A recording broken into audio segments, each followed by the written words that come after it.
Welcome, welcome, welcome! You're here with Kuma, and we're back with Phoenix Wright, Ace Attorney, on the Edgeworth Mile case. Hunting for Gordy, Day 2, Investigation 2, Day Trial 2. How do I full screen this?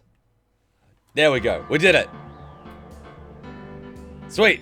Alright, let's continue. Can't believe it's been a week. Turnabout goodbyes. 11:05, 12:43, this looks about right. Yes! December 26th Detention Center. Visitor's room. Oh, I can't believe we were playing this last year. Wait, one sec. The Soviet Union will rise again. Maya! Wait, what?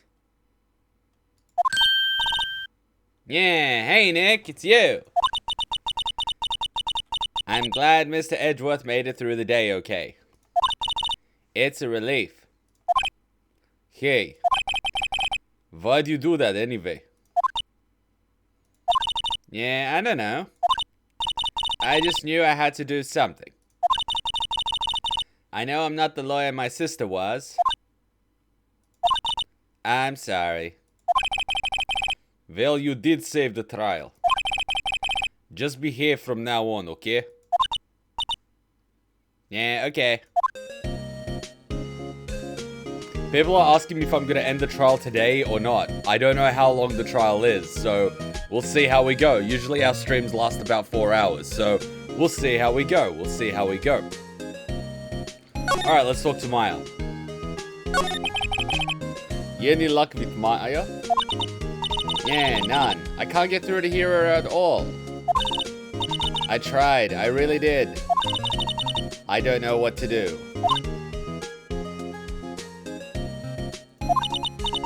I think I probably shouldn't have stopped my training. She sounds like she really did do her best. I should check and see if there are any waterfalls in the local area. Yeah, I wonder if I'll ever see my sister again. And everyone's popping in. Hey guys. I'm seeing everyone's messages. Loving it, loving it, loving it. Have you been questioned yet? Yeah, no, not yet. Detective Gumshoe was here just now. He said, seeing as this is your first offense, we'll let you go after questioning. Phew. Oh, and he wanted me to get bail money ready. You can pay for me, okay? Huh? How much? I don't know, I guess they'll send you a bill or something. Why do I picture a giant bales of money every time I hear the word bail? Fair enough. And yes, we're still at it with the Russian voice. It is never leaving. Can we present her with a picture of Gordy? No? Damn. Examine? Well, there's not much to examine. Where is Skynet? We need the hacking. I don't think Skynet likes Ace Attorney. Alright, let's move. What were we doing? Let's go to the law offices. For shits and giggles. Wright & Co. law offices. Sure is quiet here with nobody around. Right. I have to get Maya out of their detention cell soon. I love that. There's like absolutely nothing to do. Gord Lake, Criminal Affairs Department, Grossberg Law Offices. Good old Feni Kolai Raitovich. Grossberg Law Offices. Apparently, Mr. Grossberg is on vacation today. Well, I guess I can come back tomorrow if I need anything. Such a nice thing. It lets us go wherever we want, except there's nothing to do in the other places.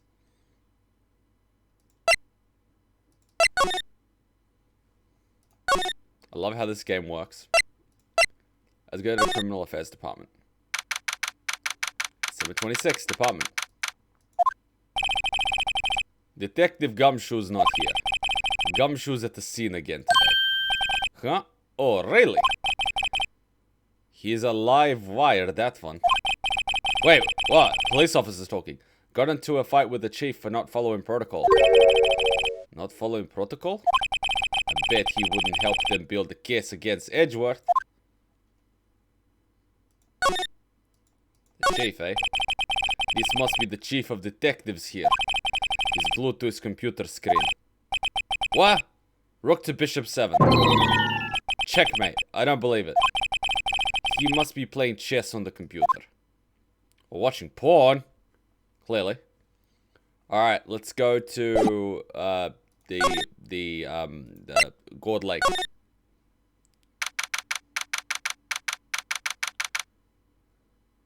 Kuma, at this time, show your badge to everybody. There are fewer than there were yesterday, but the cops are still around in the park. I wonder if Detective Gumshoe is here today. Alright, let's go show our badge to everyone. I will show you my badge. Yeah, it must be nice, Nick. You can just show that to anyone and say, I'm a lawyer! But spirit mediums, well... I don't know, your clothes, I bet at least some people would recognize you. But these are medium in training clothes. I wonder if I'll ever be a proper medium. Okay. Criminal Defense Department. Alright, sure. Let's present our badge to these people. Okay, same thing. Can I show my badge to people? No, I can't. This must be one of the detectives. He's mumbling something to himself. Don't do anything rash. Why jump? You have every reason to live. He must be doing image training for talking down a potential suicide. That's the one thing that gets me. If you're talking down a potential suicide and you say something like, no, don't do it, you have everything to live for. And the guy goes back to think and he doesn't have anything to live for. Doesn't that, like the guy jump? And there's a message in review. Showing your badge is an in-game equivalent of sending a dick pic in this game. Well, that got flagged because you wrote the word dick. Don't write dick. And maybe your message would get through. Pro tip. Sometimes it nets you stuff like that, and sometimes the reactions are hilarious. Like, you're a lawyer? I thought you were a bartender. Okay. Gourd Lake Public Beach.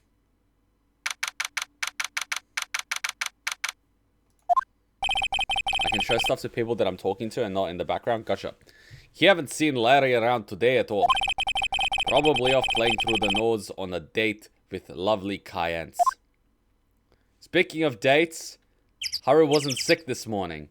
Yes, she was sick the day before yesterday at night. Yes, she was vomiting 10 times, you know, between the evening and the morning. Yes, she felt like crap. But it was probably just a bad case of stomach poisoning from drinking a smoothie that was sitting there for like 4 or 5 hours in 36-degree heat. No, it's not the other thing. Don't worry. It's not the other thing. It's not the other thing. Boat rental shop. Looks like the boat rental shop is closed today too. It's gonna be something like someone was here and shot someone. Yeah. The funny part was, like, I told my friends, and they, like, cracked the joke, are you sure it's not the other thing?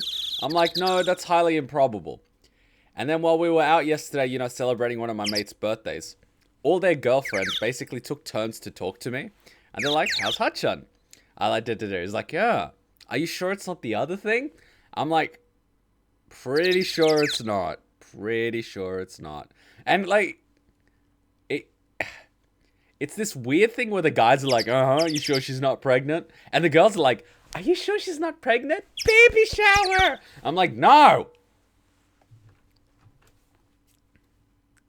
Everyone on the notes vanished except Phoenix and Maya, apparently.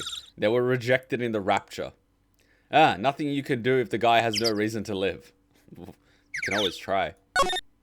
Is it open? A small boat rental shop. Doesn't look like anyone is around. They're probably closed because of the murder. Damn it. Alright, so the only place we can actually go is... No, we have to go back to the public lake to go to the woods. December 26th, Gold Lake. Hey, Detective Gumshoe. Hey, pal. The trial today, Yes, what about the trial? Well, I was going to say good show, but it wasn't really all that. Though you did save Mr. Edgeworth, I guess. I love how he's called Edgeworth. He's so edgy, and they call him Mr. Edge. I love that. I really thought this through. It's a murder scene and a cold lake on December 26th. You make a good point. They really want you to have a baby. What? I find that... God. No, it sounds like a case of stomach bug or food worm illness, like you said. I mean, it could have been that she drank a smoothie that had milk in it after it's been sitting in the open in 36-degree heat for 4 or 5 hours. Like, the milk basically became cheese. And then she drank it. Like, a high probability that that was it, considering how sensitive her stomach is. Don't call me Daddy, Kuma. Stop it. No. Don't do that. That's bad. Though you did save Mr. Edgeworth, I guess. I just wasn't sure how to thank you, you know? Yeah, thanks. I will present you with my detective badge. I think it's a little early for you to be proudly waving that thing around. Oh, no, it's not. No, never too early to wave this thing around. You can be proud of yourself when you get Mr. Edgeworth declared innocent, pal. Oh, okay. Let's talk. Prosecutor Edgeworth, Maya Fey. I wanted to talk to you about Maya. Papa Kuma... Nah! I think Hachan is feeling better. I bought her some udon noodles. Well, actually 2 udon noodles. They're delicious, by the way. And that's all she had to eat yesterday. And she was fine. She even went to work in the morning without eating, which was a horrible idea, but she got paid a fuck ton. And then I bought her udon noodles, which are absolutely delicious. She had those this morning. She looked completely fine. She was like, fine. My god, these are so delicious. I just want some of these noodles. I'll save it for later. I'll save it for the break. Stop talking about Papa Kuma. I wanted to talk to you about Maya Fey. Huh? She's not out on bail yet? That's strange. I told them to let her go as soon as they had her report written up. Man, I don't know what would have happened in the courtroom today if it weren't for her. Seeing her getting dragged out by the bailiff. I'll be honest with you, pal. I shed a tear or two. Mr. Edgeworth. He was so moved I saw him lip trembling. Really? Cold as ice, Edgeworth? He was really grateful for what she did, you know. Oh, wow. Edgeworth's human. Good, try some warm lemon water. It will bring up your immune system. Alright, I'll try that. I'll try give it that. Kuma would make an okay Papa Kuma with his little cub. Stop it! No!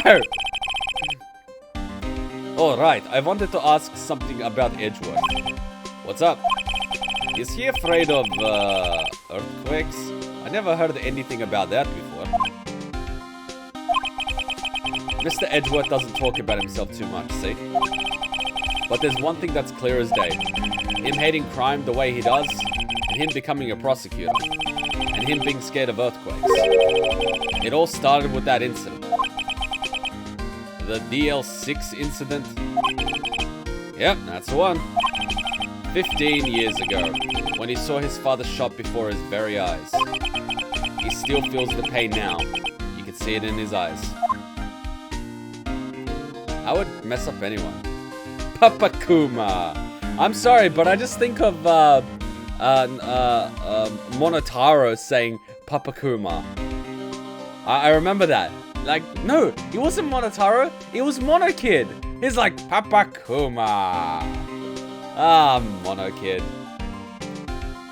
Today's trial. Detective Gumshoe, any idea what strategy Von Karma is planning for tomorrow? It sounds like he's bringing in another witness. Another witness? Alright, he said something about that in the trial today. What voice did I do for this douchebag? I probably didn't. There are 2 witnesses. Did we need an entire flashback just for 1 line? Okay, carry on. I was wondering who that other witness was. Yeah, who was it? Sorry, pal. As much as I'd like to, I'm not at liberty to divulge that information. Right. You're not at liberty to divulge information about evidence to the trial of my client. Von Karma's strategy, necromancy. What? I did a German voice? No, I didn't. I don't have a German voice. He's Batman? So secretly Edgeworth beats criminals in the evening? I'm gonna head back to the station. I'll get the report on Maya and get her out of there as soon as I can. Thank you, comrade. Ovid. Yeah, I was wondering, how much is bail going to be? Don't worry about that. Mr. Edgeworth is posting the whole amount. What? Edgeworth? Didn't I tell you? He's grateful to her for what she did. Alright, pal. Well, don't forget to go pick her up, okay? Maybe I can get Edgeworth to pay this month's rent, too. Oh my god, Phoenix. Before you know it, fucking Edgeworth is gonna be a defense attorney working alongside Phoenix. It's gonna be like a whole Goku and Vegeta thing going, right? They hate each other, but they work really well together. But they can never work together at the same time, so they have to go take turns defending the defendant.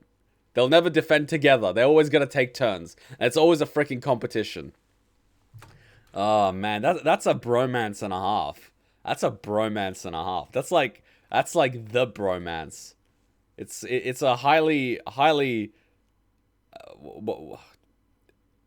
it's a high functioning bromance. High functioning rivalry. That's the one. High functioning rivalry.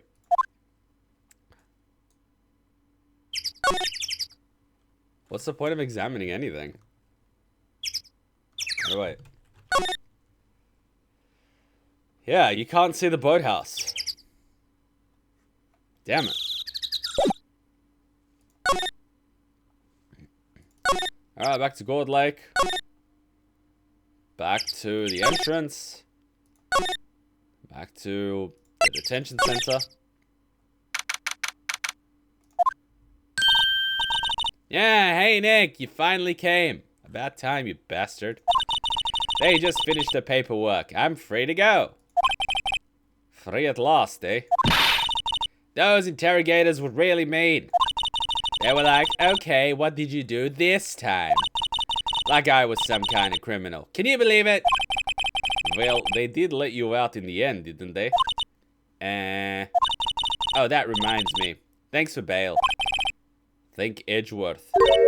Huh? He posted bail for you. He said he was grateful for what you did. Mr. Edgeworth did that? I have to make it up to him. We've got to win this case, Nick. I noticed that it's becoming easier and easier for me to switch between Russian Sans, Russian Phoenix, to Himiko's voice. Before, I used to always have to go, yeah, in order to get to the voice. I'd have to be like, I am Russian Phoenix. Yeah, now I'm Himiko. But now I can go Russian voice to Himiko almost instantly. The more you use a voice, the more how do I explain it? It's sort of, it gets deeper in your own voice box to the point that it becomes more natural. And then you can just like switch. And I think I finally understand how some of the voice actors and actresses, when they don't use a voice for like 5-6 years, like Monokuma's voice, for example. Monokuma at the start of V3, the voice was really high pitched and he couldn't get that, couldn't get that Monokuma voice. But the longer you go into the game, the deeper it gets. Those vocal cords start activating like a muscle and, they start working again. The muscle memory is still there. It's just amazing. Like, I used to struggle putting on the Himiko or the Russian voice, and now I just like flip back and forth. Like, I sometimes just pretend to be like this all the time. I say, yeah, how's it going? My name's Dimitri, or something like that. Troll the shit out of people. Good fun. I'll present you the badge again.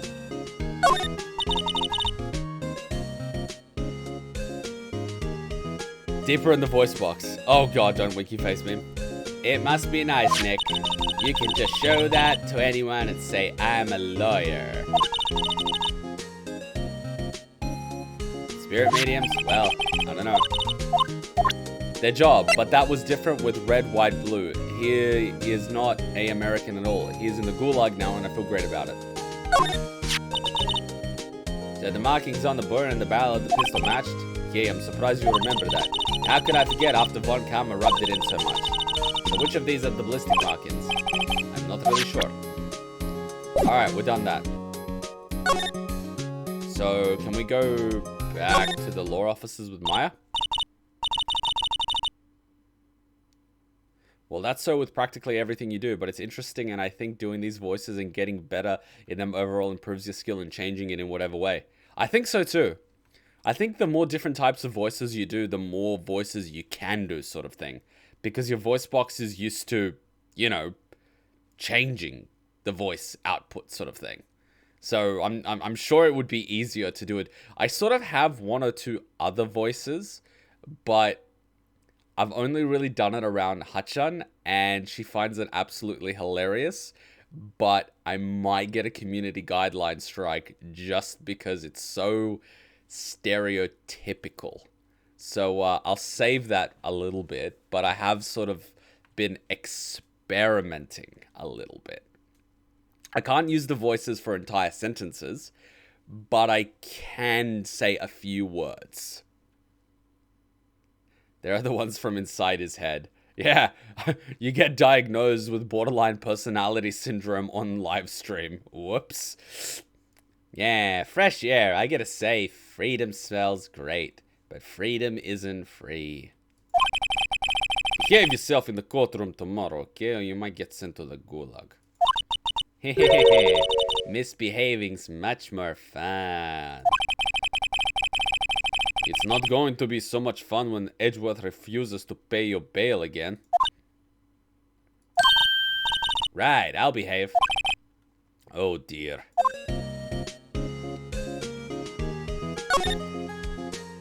I'm going to guess Indian is one of them. I do have a lot of Indian friends, that's the thing.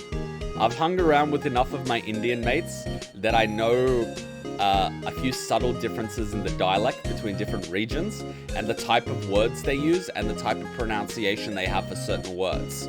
So I'm picking up those little things from them. That's one of them. What to do? Well, what should we do? I don't know. I've been in detention this whole time. I think I'll let you decide what we should do. Deal? What was the point of that? Hey Kuma, try an Indian one. I'm here to judge. No! Not today. Well, any thoughts you want to share? Well, I was in detention all day. I think I'd like more time to think. Poor Maya. She probably thought about Maya the whole time she was in there. What was the point of that?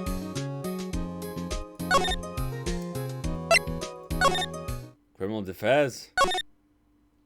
Okay, I'm a little confused as to what I'm supposed to do now.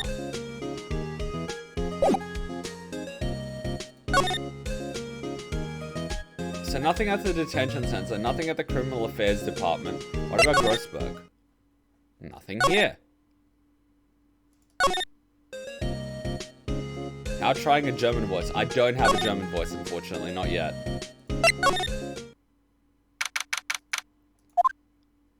Oh, here we go. There aren't many cops around today, are there? They're probably back at the precinct working up the case against Edgeworth. Oh god, it's her. Hey, y'all. Hey, it's Laura. Why is she not fucking jailed for perjury? Y'all really did it today. What did we do now? Nah, I'm not complaining. See, I did a little thinking. A little. Self-reflection, you might say. I realized that being a witness is a mighty big responsibility. But I just went up there and started blabbing any old thing that came to mind. Lotta. So you see, I want to make it up to you. Make it up? I'm a lawyer, damn it. Yep, I'd have to say I know exactly squat about that. It's painfully easy to know when someone doesn't catch Lotta's interest. Gordy. What about Gordy? Right. Well, the way I figure, the trials are only stoking the flames of Gordy fever. I'll get my exclusive photos and rocket to stardom. Alright, Lotta. You go, girl. I wish I could be an investigative photographer too. Finish your spirit medium training first. Today's trial. What did you think of the trial? To be honest, I was doing it half just to say I'd been a witness, even though I didn't really see anything. I kind of convinced myself I had though. I'm sorry, I know I caused a lot of trouble. Yeah, well, memory is a tricky, vague little thing. Yeah, I sure know that now. I'll be fine the next time I witness a murder. Yeah, right. You mean the first time you witness a murder? Making it up. Lotta, what do you mean by making it up to us? Well, you see, actually I got a bit of information for you. Yeah, what?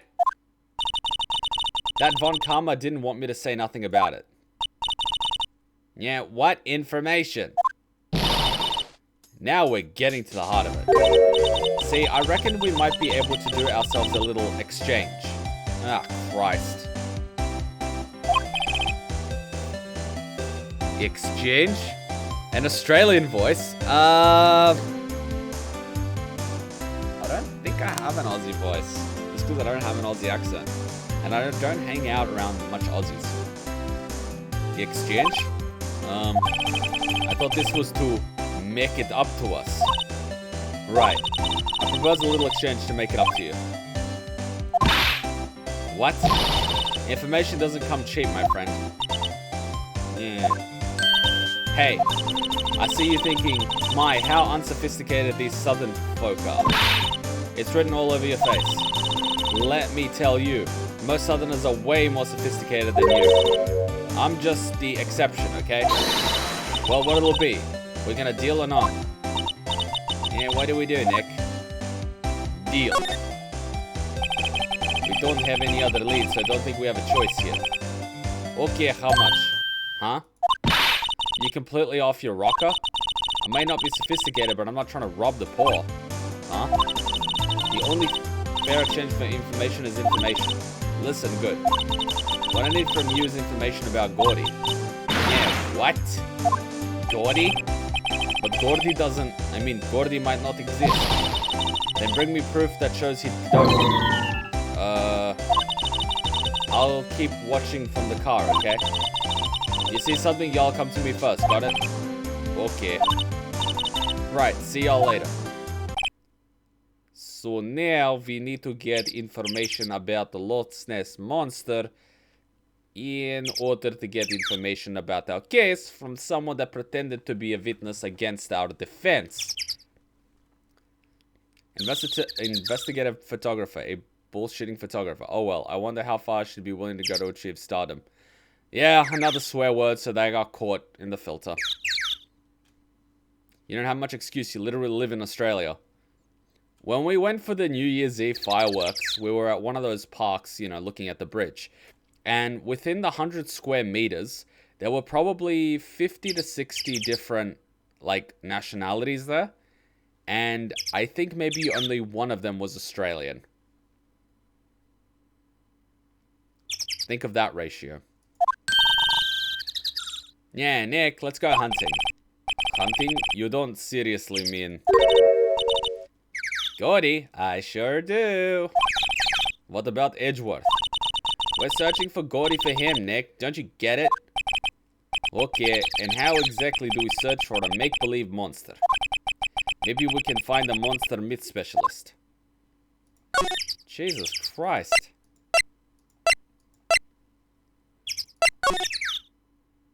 What the hell? Of course there's an Australian flag. Of course. Come Aussies. Come Chinese. Come Koreans. Come Japanese. The Germans. US. China?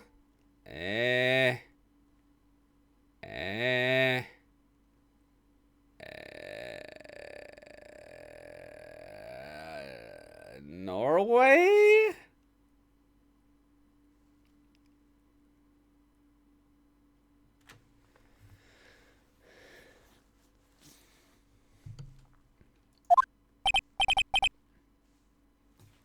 What's that?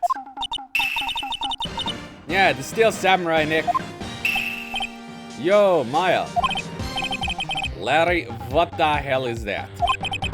Oh, it was my girl Kyance's idea. She was all, if you like put this here, it would be like really cool. Dude, she gave it to me along with the banner. Yeah, wow. That's really impressive she could find those for you. Well, she knows a lot of people. And that show's finished now, so she got them for free. Right. The big samurai. Hey Larry, when did you get that big thing? Huh? Oh, the big guy? I've had that for about a month, yeah. It's a big hit with the kids. Why wasn't it there yesterday? Huh? Huh? Oh, right. The compressor was busted. Yeah, compressor? Yeah, it's the little unit by my hot dog stand. That's what I used to put air in the Steel Samurai. It broke a little while ago, so I sent for repairs. Yeah, oh. And here I thought you'd inflated it by yourself. Huh. Bangladesh and India could be wrong. The color is off for the Netherlands.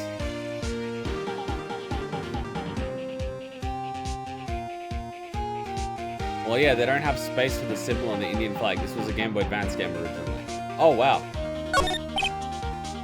Edgeworth. Yo, Nick. What happened with Edgy? Well, we made it through the first day in court, alright. I don't know how good our prospects are from here, though. Huh? Yeah, Larry, did you know Mr. Edgeworth's secret weakness? He's terrified of earthquakes. He acts like a little boy. Huh? That's weird. I don't think he was ever like that in school. Yeah, no, really? Well, we were only in the same class for a little bit. He transferred schools pretty quickly. Yeah, transferred? Right. When the DL6 incident happened. Doesn't look like Larry knows about it though. Okay, so I need Gordy. That's the guy that's selling my dogs faster than I can cook them. Yeah, do you think Gordy really exists? Nah, I think somebody's probably saw something else that they thought was Gordy. Well, I'll keep selling samurai dogs until the truth's out. Okay, so he's got a vested interest in us not finding Gordy. Sorry, Nick. I don't know much about that. I'm a mere seller of hot dogs. Air compressor. What's this machine? That's a compressor. I use it to fill up the balloon there with air. Huh, neat. Just got it repaired yesterday. Man, what a drag that was. Alright, that was repaired. Wait, what if this is Gordy? What if this just got stuck in the water or something and everyone thought this was Gordy? Wouldn't surprise me. Doesn't that Steel Samurai look a little out of place? I mean, it's huge. Guess it's good advertising. Something about the Steel Samurai just doesn't work for me. Huh? Really? It looks pretty well made to me. Still a novice, aren't you? Really? Yeah, true connoisseurs like Cody and me don't fall for this kind of stuff. These Steel Samurai fans are obviously in a league of their own. Wait, let me take a look at it.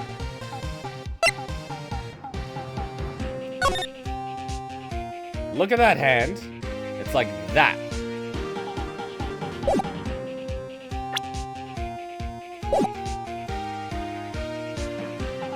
Oh, yeah. I think it's that. Minus that.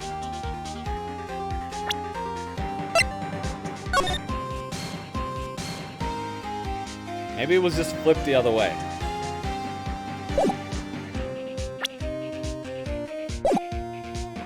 It looks like that, if it was the other way. Like, slightly sideways. Like, this thing sank, maybe. Like, disconnected, flew into the water, sort of thing. This is ridiculous.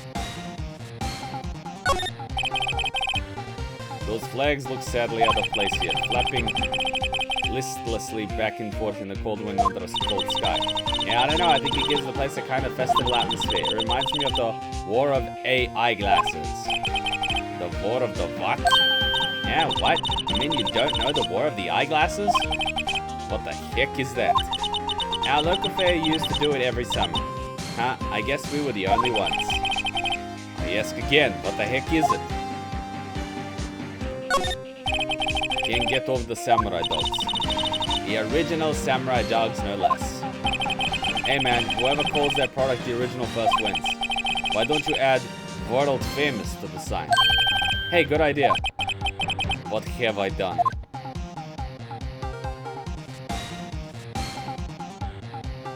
Good eye, Kuma, but how did it end up in the lake again? I don't know. So the samurai is telling us to go to the island in the gaudy picture?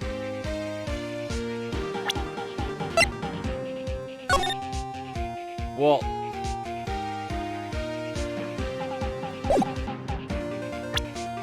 like, that's probably these things. So this thing probably just flew in the water.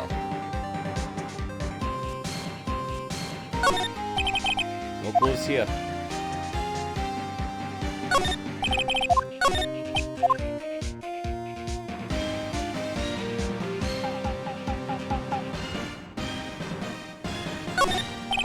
No, I almost didn't see that signpost. Left, boat docks, right, exit.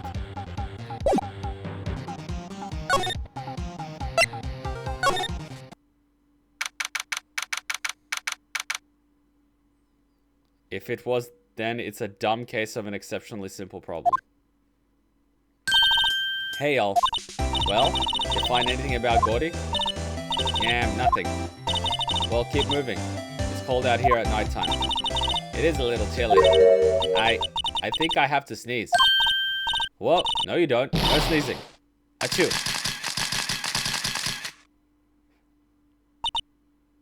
Lol. I said, y'all, no sneezing. See, I set the camera to respond to things a little softer than a bang. It triggered on one of Von Karma's finger snaps now. Yeah, I'm sorry. Yeah, well, sorry's nice, but what about my film? Yeah, pay the lady. Sob. I'm not paying her shit. Fuck her. She can earn the money herself. Not my problem, she's an idiot. Gordy. Yeah, what are you gonna do if Gordy doesn't exist? I'll quit being an investigator. Yeah, what? After all, I only have one photo to my name so far. Yeah, was it a good one? You bet. Oh, woo! Yeah, hey, oof. Anyway, if I can't get a career-making photo this time around, then that's it. I'll quit and go back to school. Yeah, what? So you really are a university student? Yeah, well, I'm taking a break for a bit. Right.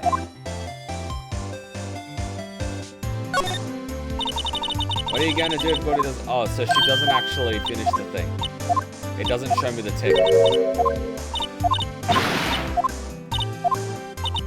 I thought it usually ticks it once we're finished. What happened? I learned something in today's trial, that's for sure. Testifying is serious business. That's why I decided not to talk about the case anymore. Huh?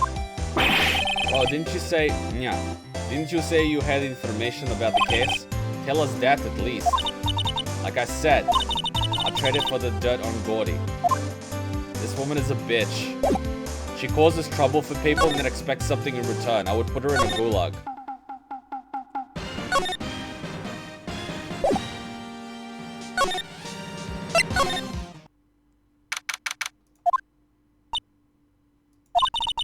It's always so quiet here. I wonder if the boat shop is closed for good. Well, with the murder on the lake and all, they'll probably just taking a vacation till it blows over. Yeah, I get it.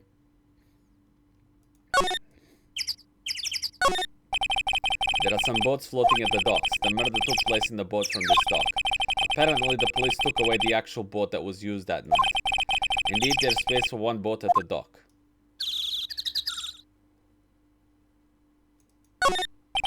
No clues here.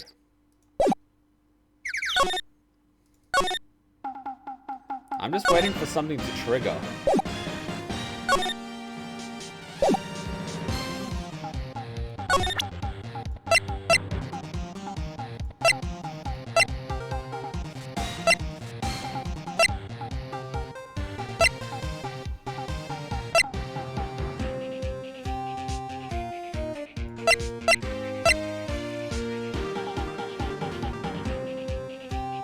Oh, that's a bug. I mean, she camps by a cold lake and dead trees.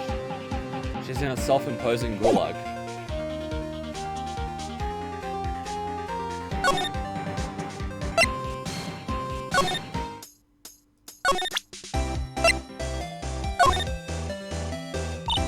And, you know, I was wondering. Yeah? What if you get a picture of Gordy, and it turns out like this enlargement did? You're all crazy. A blurry picture like this doesn't make a hit story. I need a picture that screams, I am Gordy, hear me roar. I can't turn something like that into paper. What kind of fool do you think I am? The kind of fool that would turn a blurry picture in as evidence in a murder trial. Not to mention claiming she saw something she didn't see. I'm glad I did that enlargement. No kidding. If we didn't have that, Edgeworth would be in prison right now, or worse. There's never a lack of drama when you're on the cases there, Nick. What, are you always on the verge of horrible failure like this? Careful or the stress will send you to an early grave. Thanks for the cheerful message of support.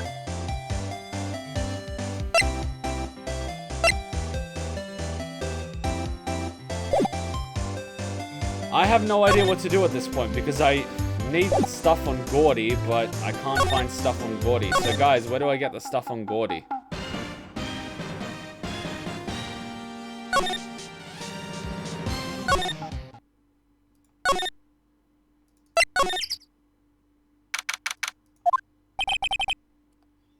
Looks like Edgeworth is in questioning. Let's come back later. Guess so. So where do we go now? I'm trying to get... Hey there, pal. What's up? You look out of sorts. Wait, you didn't go and do something that's going to hurt Mr. Edgeworth's case again. What do you mean again? Whatever, have a seat, pal. I'm here for you if you need anything. Besides money, that is. Gordy. Say, Detective Gumshoe, do you know Gordy? The monster down in Gord Lake? No, not personally, no. Well, we're looking for it. Huh? Are you out of your minds? You got time to go wild monster hunting? How about doing a little questioning for me then? Oh. Detective Gumshoe is scaring me, Nick. I told Detective Gumshoe a deal about later. Nick, try telling him sooner next time. Sorry.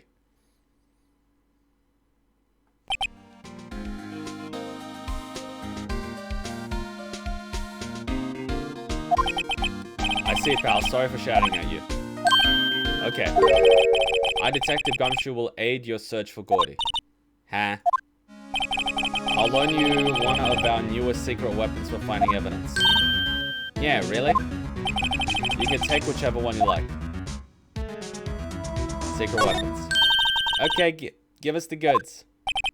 Hold on now, everything in due time. First, let me show them to you. These are our best and brightest. Introducing secret weapon 1. Missile. Yeah, missile? He's a K9 police dog still in training. Missile. Missile. Here, boy. Oh my god, he's a little Shiba! So cute!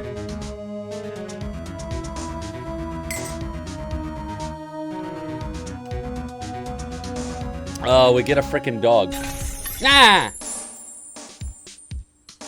Alright, let me read that real quick.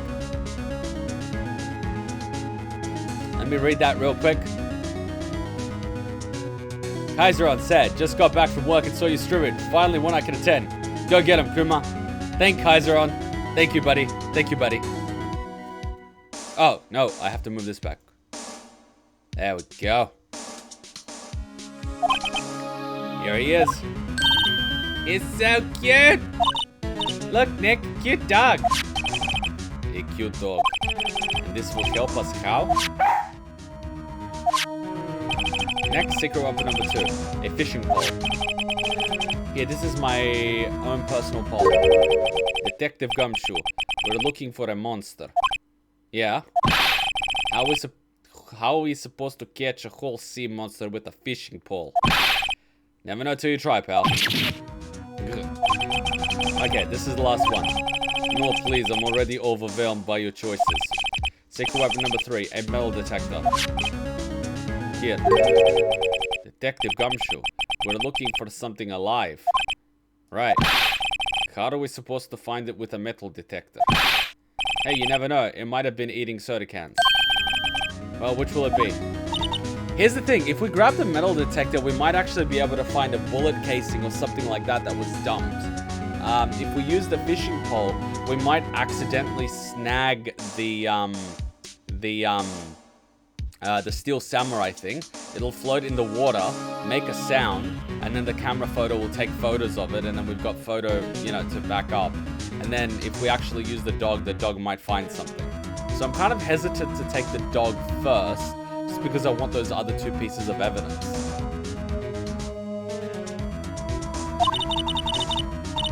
Just saying. I can't make up my mind, Nick. They all seem so perfect. I can't make up my mind either, for totally the opposite reason. Oh well, I suppose it can't hurt to borrow one of them. Let's borrow the fishing pole. Can we borrow that flimsy looking fishing pole? Sure thing, pal. Oh, if it breaks, be sure to dispose of it properly, okay? Yeah, right. Detective Gumshoe's fishing pole, sadly flimsy, and of dubious utility. Okay. Let's try the fishing pole.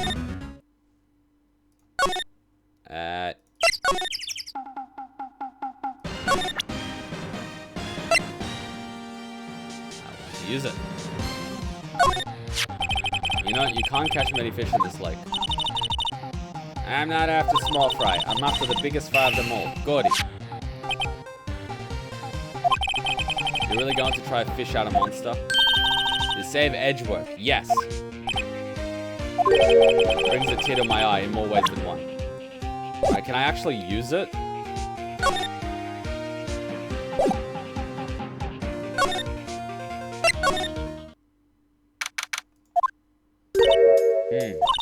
Okay, Nick, this looks like a good spot. A good spot for what? Time to do some fishing. She's serious. What are you going to use for the bait? Oh. Yeah, I figured something like this would happen. We should have brought Missile along with us too. At least then we'd have bait. Oh no, you didn't!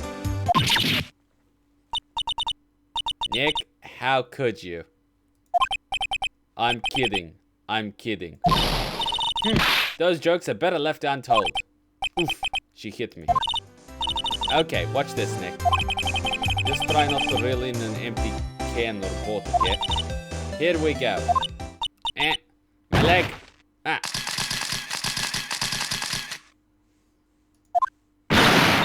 Hey, what are you doing? Sorry, Lara. Don't tell me y'all are on some film company's payroll. Nick, pay her. My poor, poor wallet. I'm not giving a shit. Fuck you. Go back to university. Lara, wait. We're catching Gordy. A fishing pole? Are you out of your doggone mind?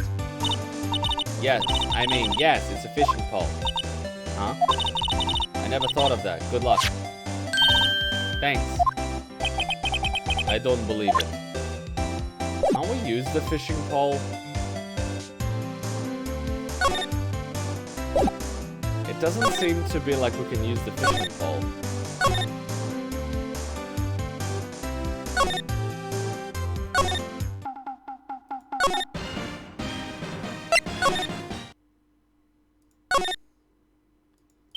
Yeah, it doesn't look like we can actually use the fishing pole. This is bullcrap.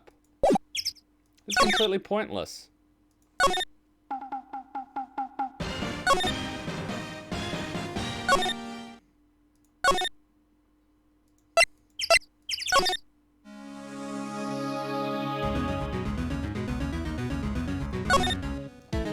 Secret weapon. Detective Gumshoe, can we borrow one of the other things? Hmm? Yeah, sure, pal. But I have to take back the last one I lent you, department policy. We'll take your pick. Missile. Can we borrow yeah, give me photo missile. Sure thing, pal. Be good to us. He's so cute. Oh boy. K9 unit missile borrowed. Very cute with shiny eyes. Okay, at least we have a dog.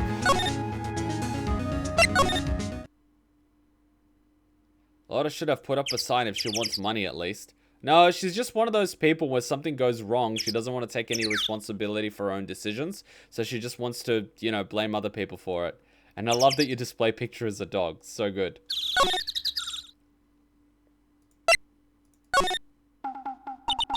Hey, Nick. Hmm? Missile's been acting strangely. Missile? Oh, right. That little creature of the detectives. Hey, Nick, I love little doggies. Good boy, good boy. What's wrong, Missile?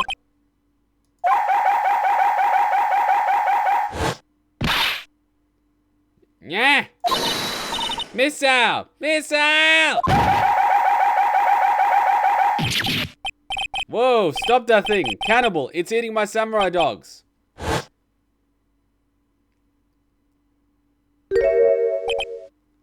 Oh, I thought it was barking at him because of the drugs. My samurai dogs. Wow, he ate every single one. Nick, pay the man. I'm sorry, Larry. Sorry, don't pay my bills, Nick. It's going to have to this time. Okay, that just happened. No? Nothing here?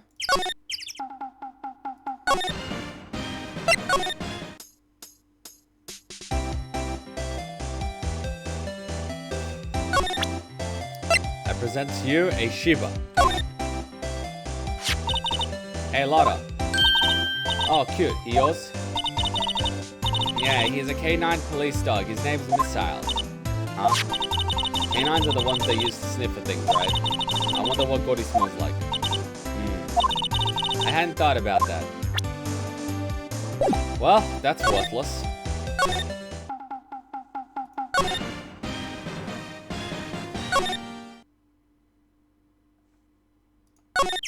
Wait, wasn't Missile in the Council of Voices? Lol. Oh, God.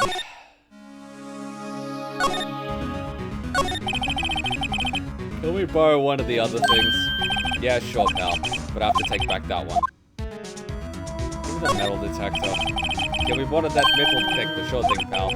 I'm not sure what we're going to find with this. Remember, you're hunting for a monster. Anything is possible. Anything. Metal detector. Achievement unlocked. 3. Secret weapons 3. Investigation. How is the investigation proceeding? It's not really. We have another meeting coming up. We're supposed to talk about Mr. Edgeworth's motive. Yeah, his motive? See, Mr. Edgeworth's father died in the DL6 incident. The guy who got the lone suspect declared innocent was the victim in this case, Robert Hammond. They're saying that's why Mr. Edgeworth shot him. Yeah, and Edgeworth never talks about his past. I bet they'll drag that out and hit him in court with it tomorrow. Yeah, poor Mr. Edgeworth. Oh, so a guy's the victim, and then you use that against him. That is bullcrap. I gotta admit, it doesn't look good, pal.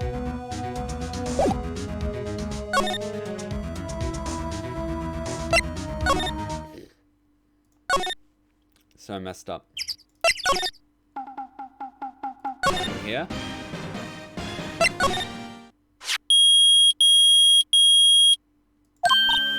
Yeah, it's beeping. The metal detector's found something. Sure is loud enough about it. Whatever it is, it must be in those bushes. Go check it out, Maya. Why do I have to check it out? Nick. Look. Flags and a gas can? Huh? An air tank? Huh. The valve looks broken. I thought it was Gordy. Maya, first of all, why would you think Gordy would be in the bushes? And second of all, why would a metal detector react to a sea monster? Yeah, oh. Huh? There's something wrapped around this air tank. It looks like a string of flags. Well, we might as well take it with us now that we found it. It's heavy. Air tank of dubious value has been retrieved. An empty air tank. The valve is open and a banner of flags is wrapped around it. I'm trying to think.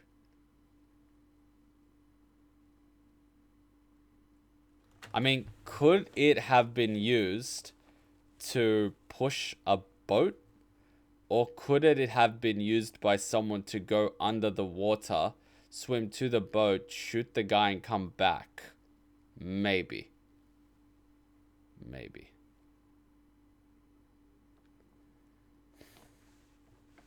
Now, a lot would be trying to hide them drugs after missiles are draining dog.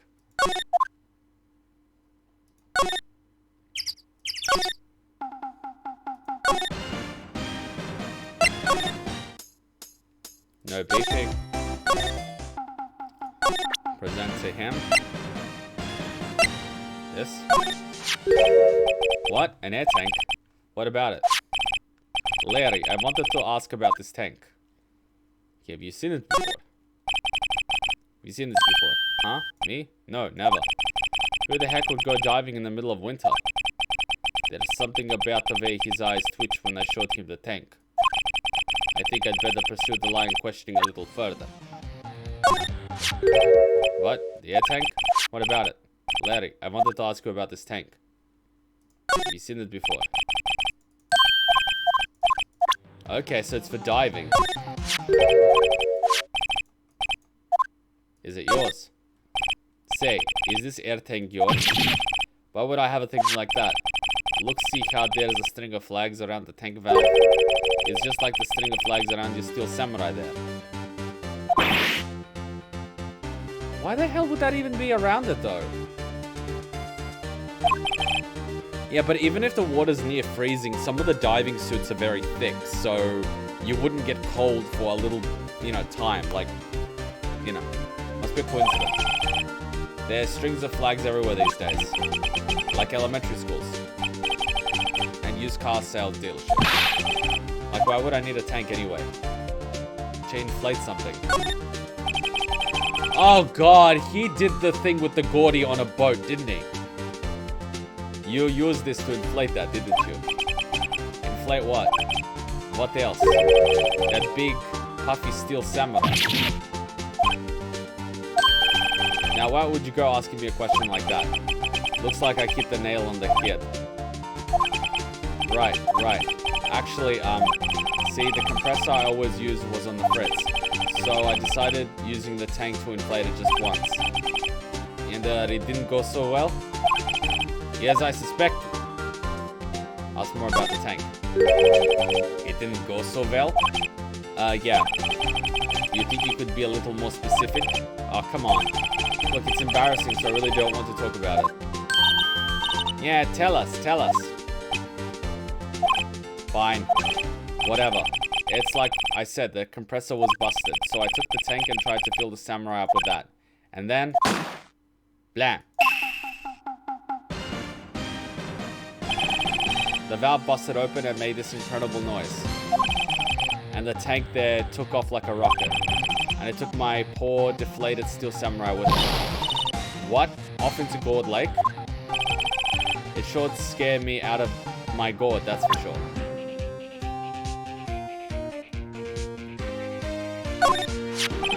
See, I tried to use this to fill up the samurai. I was attaching the tank when it happened.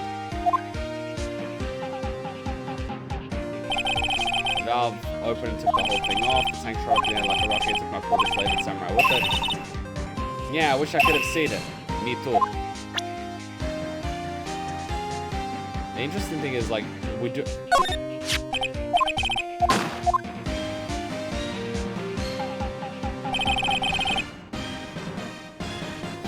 You want to talk about starting trouble and being a hindrance, Kuma? Honestly, Larry's a bigger example.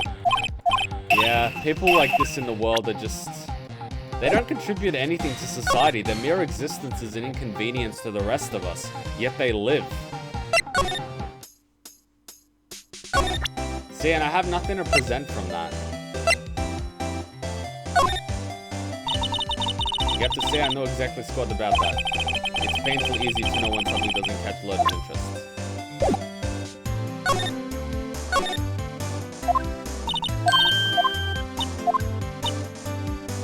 Was it a good one? You bet. Okay, so we can't tell her that Gordy is... Fucking hell. Alright, what am I supposed to do, guys? Because we've talked to Larry. Oh, the flying air tank. So the tank and the steel samurai you were trying to fill up flew away. What happened next? Well, all that happened on the 20th or so. The 20th, a week ago. Now, as far as I could see, the tank went flying out into the lake, so I went out every night in a boat looking for it. I mean, Kyans gave me that steel samurai after all. And when did you find it? Just the night before last. It flew way out there. It took me 4 whole days to find it. Now take a look at the hand. The night before last was the night of the murder. Sorry for not telling you, Nick. Actually, I was here on the night of the murder. But you see, I went home before midnight. So you didn't know about what happened? Nope. That's too bad. It's not all bad. We've solved one mystery at least. Yeah, mystery? Maybe we should go tell her. Finally! I was getting sick of Loader. This guy was on a boat. Well, Mr. Lawyer, I've got the info you'll need. Y'all got the scoop on Gordy for me yet? Gordy? Oh, we found him already. Yeah, what? I haven't seen any monster yet. Y'all for real? Gordy really exists? Wait. I need proof. You get a photo? I have proof. Of course I have proof. No fair, Nick. It was when I went to the bathroom, wasn't it? That's when you made contact with Gordy. Enough jibber-jabbing already. Let's see your proof. The air tank. Take that! Larry's air tank? What are you doing with an air tank? This is Gordy. Squeeze me? Yeah, what exactly are you saying, Nick? There is a stand near here, a hot dog stand. There is a giant inflatable steel samurai doll there. About a week ago, an idiot who happens to be a friend of mine tried to fill it. He used the air tank, and when the valve blew, the tank flew into the lake. Apparently, it made a pretty loud bang when it flew. A bang. The tank, along with the still deflated samurai, fell into the lake. Yet at the same time, a couple was taking a photograph of the lake. And this photo. Yeah, wait. So, you're saying that Gordy is really the steel samurai? Yep, you're an idiot, and you just spent your life savings sitting on a lake smoking weed every night. Good! Your dreams are broken. Well, that's a fine way to ruin a gal's dreams. I'm sorry, Lothar. Nah, it's okay, you win. I'll give you your info like I promised. Poor Loda. She's gonna go back to whatever she does. I imagine the music plays because in Phoenix's head, this is an impressive revelation he discovered, even though it's not.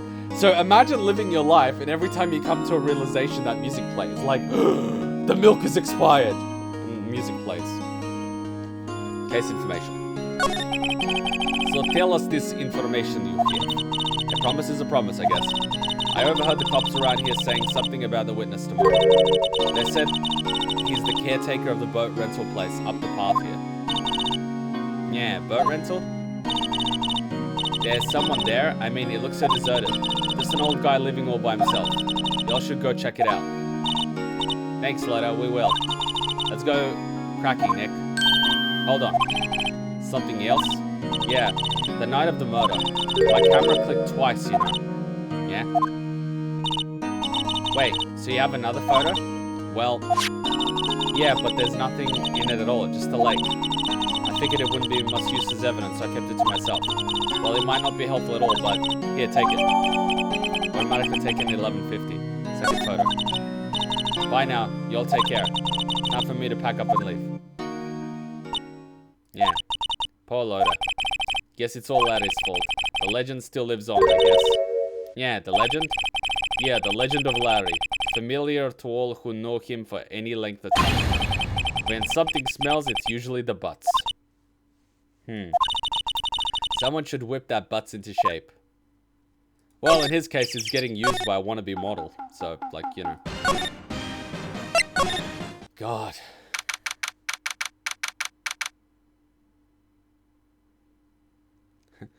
Actually, it was the smoothie that was left out for 5 hours. Cornered theme. Oh, God.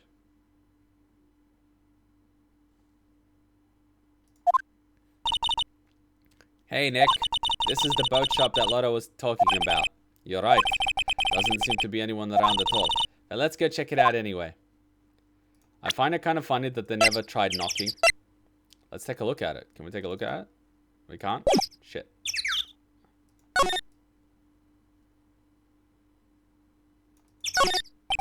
No clues here.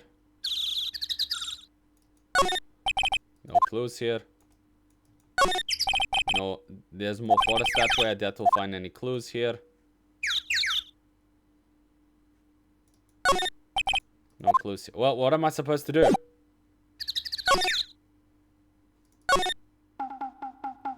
How does Larry end up with these women? You do realize these women are just using him, right? You know, like dinner, gifts, all that shit. Like, remember what he says. I gotta work to pay for it, right? Like...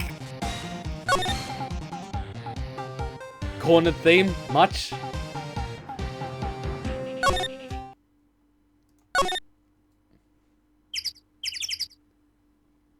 I imagine Larry must have inherited a lot of money. No, he just works 40 hours a week at a hot dog stand.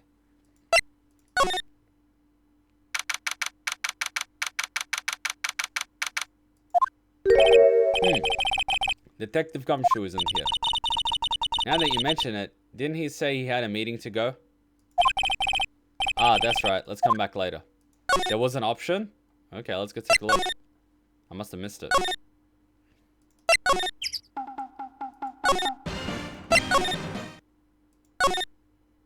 Oh, what? We can go inside? What the hell?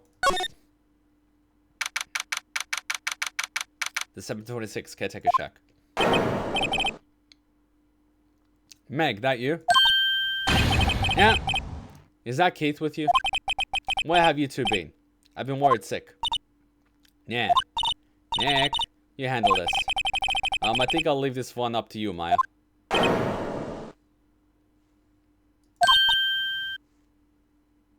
Yes? Finally made up your mind, have you? My mind? You'll run the pasta shop when I'm gone? Pasta? Glad to hear it, glad to hear it. You make your old man proud. When you kids left house, I didn't know what to think. How am I supposed to keep this place running, an old man like me? Polly, these kids are home. Hello, hello, squawk. Yeah, Nick, what was that? A parrot. A parrot, the one on the perch. Keith. Yes? I leave the West noodle in your capable hands, sonny. Yeah, Nick, what's the wet noodle? Based on the available evidence, I'd say it's the name of his pasta shop. That's a relief, isn't it, Polly? Hello, hello, squawk. Yep. Jesus, this is a witness. Yeah, he fell asleep. I guess he's relieved.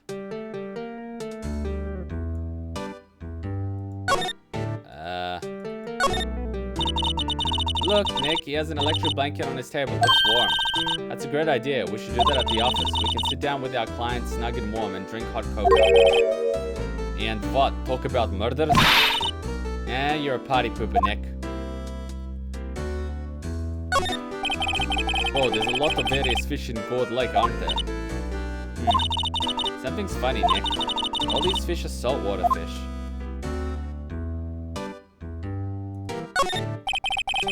This fishing pole looks expensive. Look, a little safe. It's locked. Wow, he has a television in there too. No clues here. Looks like a kitchen unit. It's pretty clean. Funny, he doesn't like the type who'd keep things tidy like that. You're forgetting, Nick. He's running a pasta shop here. Wow, okay.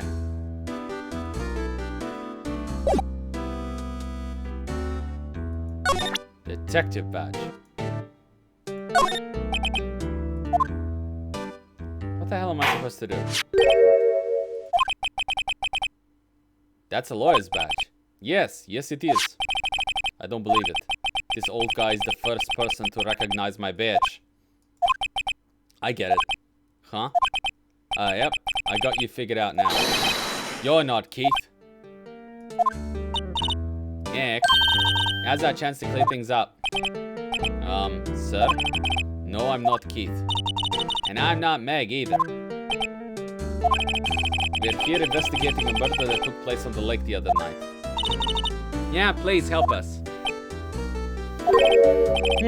A lawyer, huh? Please, mister. Alright, I'll help. But on one condition. What's that? When this case is over and done, you'll run the wet noodle.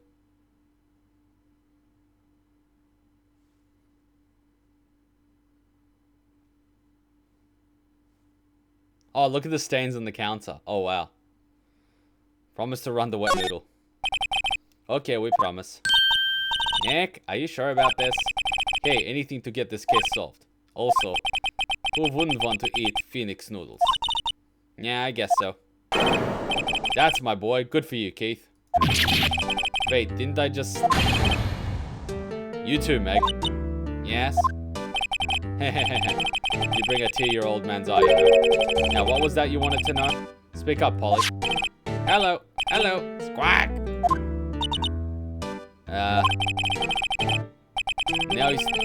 Now he's talking to the bird again. How do we get him to talk to us?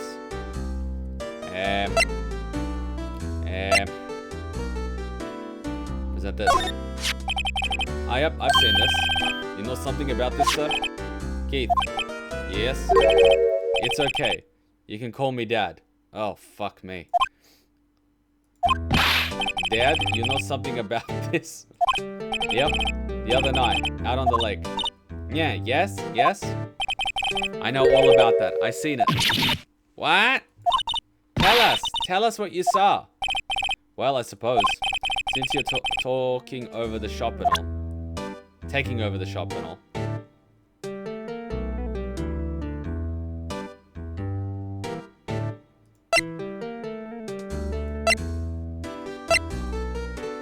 So what do I do?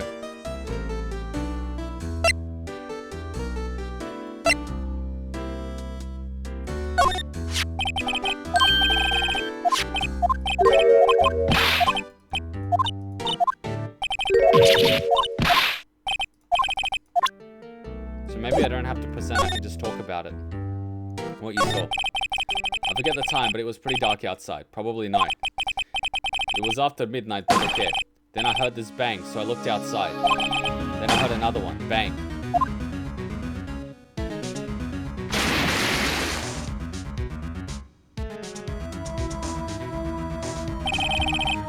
A little while later, this bird comes back. Then a young man walked by my window here. He was muttering something to himself. Yep.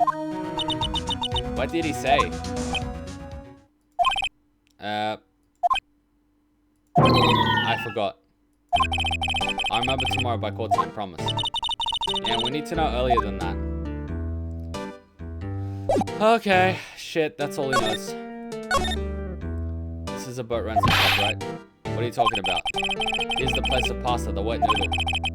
Though now that you mention it, we haven't gotten many orders for spaghetti lately. All the kids come up and, yo dude, we want to ride in one of your boats. That's why I keep them boats out there. Youngsters these days. Darn if I understand them. I'm pretty confused myself. Yeah, Nick, this isn't going anywhere. But this old man is the witness tomorrow, right? We've got to find some way of getting information out of him. Past the restaurant. A pasta shop? Yep, to think the wet noodle will live on when I'm gone. My father started it, you know, so makes you the third generation. Meg. Yeah, yes? Tomorrow we'll start with the secrets of dough tossing. Dough tossing? You too, Keith. Yes? You'll be the best pasta wrangler the West has ever seen. Yeah, pasta wrangler? The West? Isn't pasta from Italy? Yes? You know the best pasta's always made west of the Rockies, don't you? Right, of course, everyone knows that. Nick? Huh? How long do we have to keep this up all in the family charade? This old man must know something about the murder. We're not leaving until we find out what it is. So yeah, he heard 2 bangs and a guy walked past. What about the photo with nothing on it? That is an excellent idea. Well, I just put him straight to sleep. He fell asleep.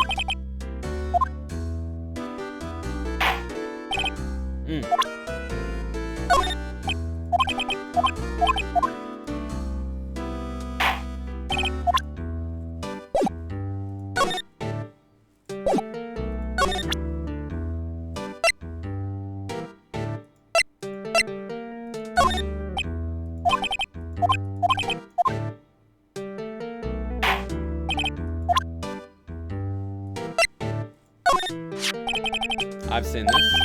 You know something about this? That's about it, I think.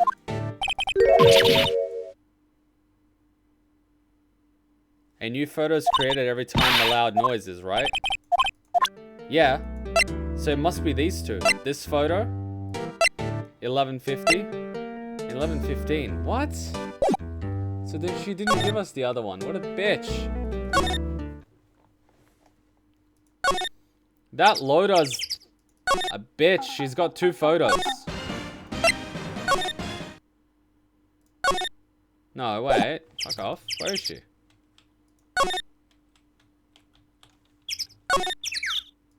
It's still a van. I don't think loader takes very good care of her SUV. It's covered with dents. I can't believe anyone would drive their car down here.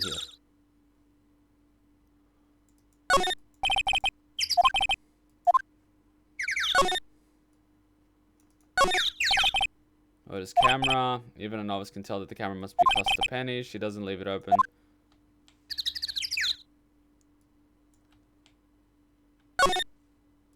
Well, I can't grab the photo from here. That's the thing.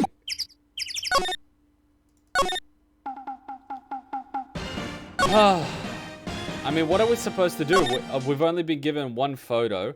Obviously, Loda's an obstruction of justice and should be get sent to the frickin' gulag.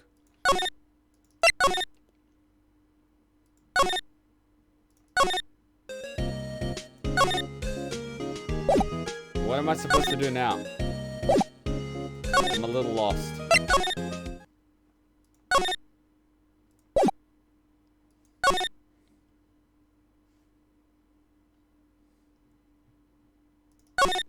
Guys, what am I supposed to do now?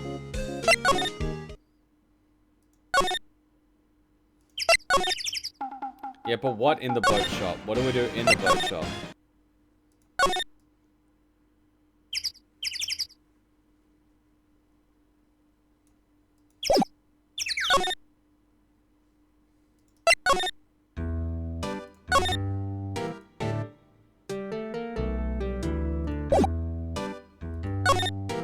Not what he saw.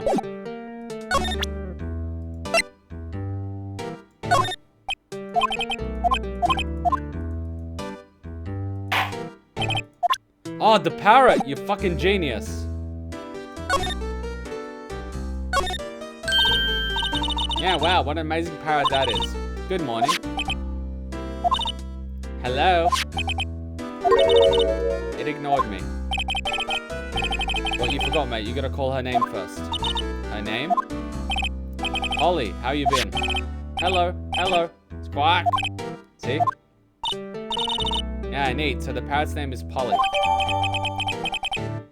The erstwhile companion of the boat owner answers the name Polly.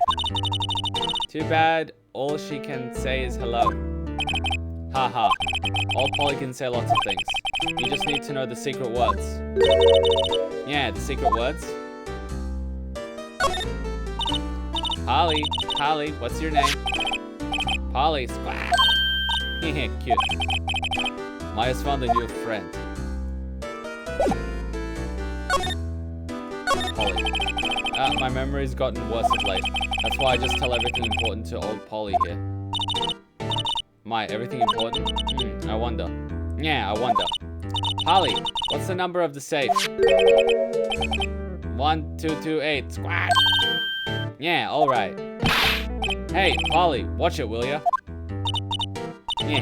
See, Nick? All it takes is a little clever thinking. And a criminal mind. Quick, Nick, write that number now. Okay, don't get me involved in your little heist schemes. You know what, eh? Little Terry was just here. Terry? Yep, the kid next door. Always used to make him cry, remember? He was wearing his tattered old coat, got himself some whiskers growing out of his face. Must be talking about Detective Gumshoe. He comes up and tells me to come down to court tomorrow. Really? Somehow I don't think we're going to get much useful information from this guy. Maya, maybe we should be leaving. I think you're right. Oh wait, I had one more question. Huh? Yeah, Polly, we have forgotten something. Squawk! Don't forget DL6. Squawk! Huh? Yeah, did she just say, Nick? One more time, Polly. Don't forget DL6. Squawk! What, the DL6 incident? Okay, mister, I mean dead. This is getting weird. Who is this old guy? Yeah, why did the birdie Polly know about DL6? We'll have to figure who that man is.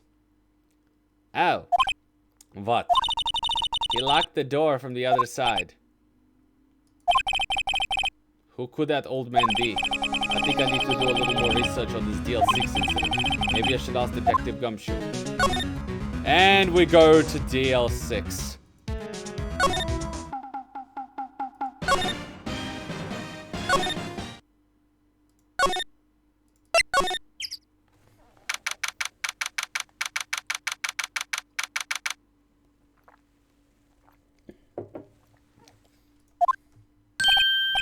Hey pal, long time no see. You don't look so happy. What's wrong this time? Actually, we wanted to ask you something. Yeah? The boat caretaker. You know the boat rental shop down at Gold Lake?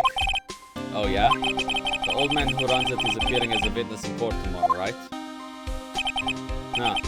How'd you... that was supposed to be top secret. Yeah, you know who that old man is, detective? Actually, I don't. He's a bit of an odd bird. I haven't been able to get a straight answer out of him. I decided first that he wasn't persuasive enough to stand and testify as a witness. That's why we called Miss Lotta Hart yesterday. As for who he is, we have absolutely no idea.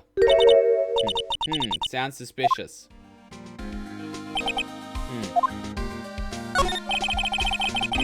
Objection, the parrot likely wasn't alive 15 years ago.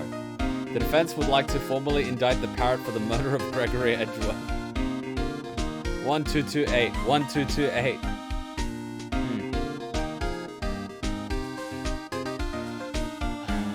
Detective Gumshoe, please help us. We need to know about the DL6 incident. That was when Edgeworth's father died. I can't help but think it has something to do with this current case. To tell you the truth, I don't know much about DL6 either. Mr. Edgeworth forbade us from reading the file. So, I'm afraid I can't show them to you either, pal. Yeah, what? However, if you can convince me somehow that the DL6 incident is related to this case, well, I guess I'd consider opening the file up.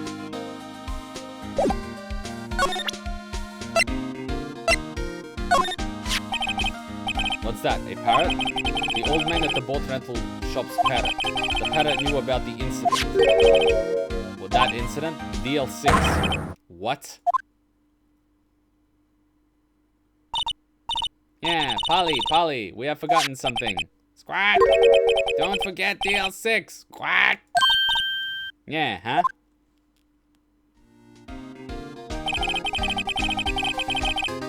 I'm pretty sure the old man must have taught her that word. Yeah, but how would the old man know about the DL6 incident? Wait, what if the old man was connected to DL6? Yeah, Nick, you think he might be? I gotcha. Sounds like you need more information on DL6. Through there is the station's records room. I'll give you special permission to go in and find what you need. Yeah, alright. Way to go, Detective Gumshoe. Okay, Nick, the records room. I guess it's time we faced Edgeworth's past. Oh, wow. Oh, this is gonna be interesting. So we're gonna actually see what happened in the case. And see why Edgeworth is so traumatized. And I'm sorry, this has been sitting here for like 90 minutes just waiting for me to eat it. I have to eat a little bit.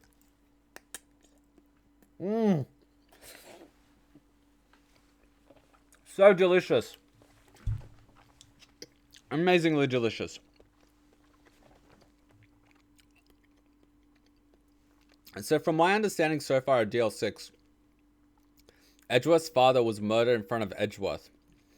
And then Hammond, the guy that was murdered, was the victim of this case. What if the old man did it?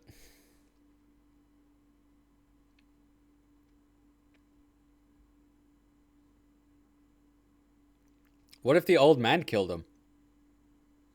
Or, yeah, like,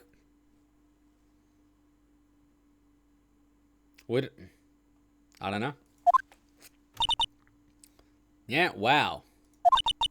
It's amazing. Amazingly dusty. 10 years of files and 10 years of dust, I guess. Let's find the DL6 stuff quick. 15 years ago, both me and Edgeworth were 9 years old.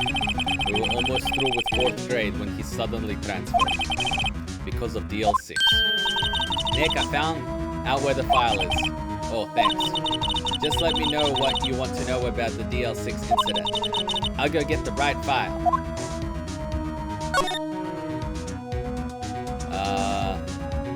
Case summary. Well, first I want to get a handle on the main facts, like a summary. Right. Summary. Found it. Here you go. December 28, 2001. Oh wow, so this game is set in 2017. Nice. Yeah, that's exactly 15 years ago.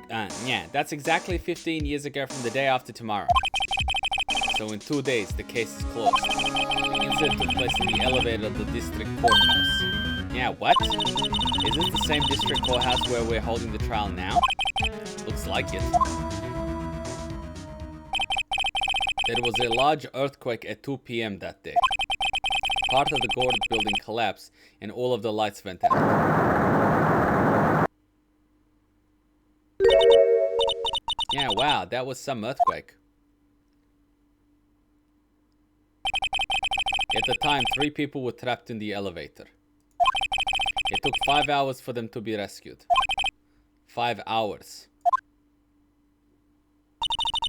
Yeah, that would be scary like that in the dark. There was a lack of oxygen in the elevator and the survivors were unconscious. Yeah, the survivors? One of the 3 in the elevator had been shot in the heart. That was Mr. Edgeworth's father, wasn't it? He said that his father was shot before his very eyes. So Miles Edgeworth was one of the other passengers in the elevator. So there was a lack of oxygen and he was shot.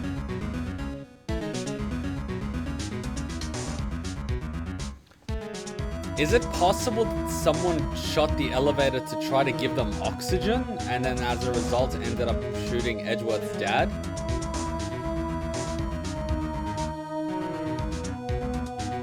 Victim's data. We have data on the victim, Edgeworth's father.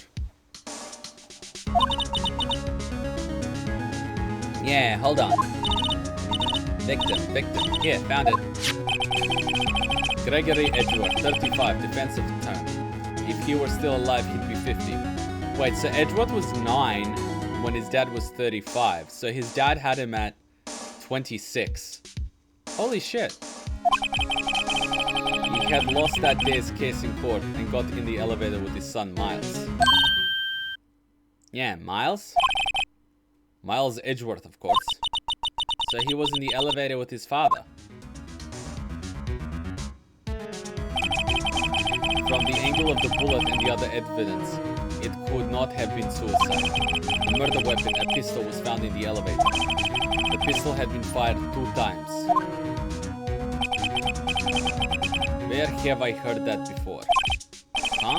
It sounds just like the current case. What's going on here? Suspect data. Got any data on the suspect?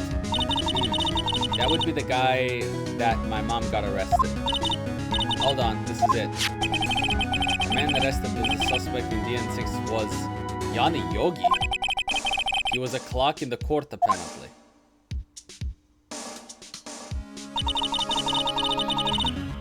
Yeah, so he must have been the 3rd person in the elevator. Well, then he had to have done it. But he was found innocent thanks to his defense lawyer, Robert Hammond. Yeah, Hammond, the victim in our case. Alright. The suspect, Mr. Yogi, was oxygen deprived, so much so he had brain damage. He lost all memory of being in the elevator. After he was declared innocent, he disappeared. Where could have Yogi have gone to, I wonder? Maybe closer than we think.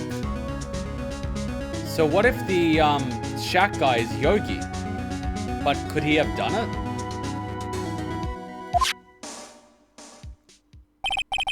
I guess I know generally what happened in DL6 now. I still don't know what sort of impact the whole thing had on Edgeworth. Nick, are we going to take the whole file? There's too much. We'll never get it out. You're right. How about we just take what we think we'll need? DL6 case file added to the court record. Right. That's probably all we'll find here. Now all that's left is the trial tomorrow. I wonder how Dad will do testifying in court. Okay, so an insanity plea. I don't think it's an insanity plea. I think it was like he doesn't recall. But then again, it's a very odd thing. Like, how do you find a guy innocent if he did it? Like, if there's 3 people in the place, and he was shot twice, and the bullet came from inside, there's only 3 people inside, right? So it's gonna be one of the 3. If it's not suicide, it's one of the 2. So it's either Edgeworth or the other guy. So what, did Edgeworth kill his dad?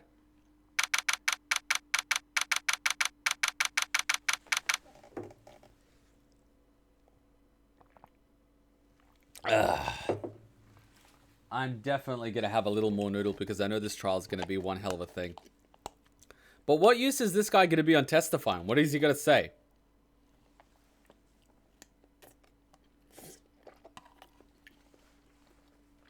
Like, what is he going to say?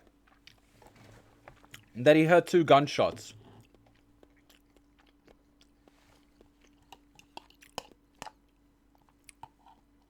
And yeah, no pointing out things to me, please. If he didn't have the mental facilities to understand and decide to commit murder, that's valid for an insanity plea. So because of oxygen deprivation and the fact that his memory's gone, he can't be found guilty of the crime because he can't remember it?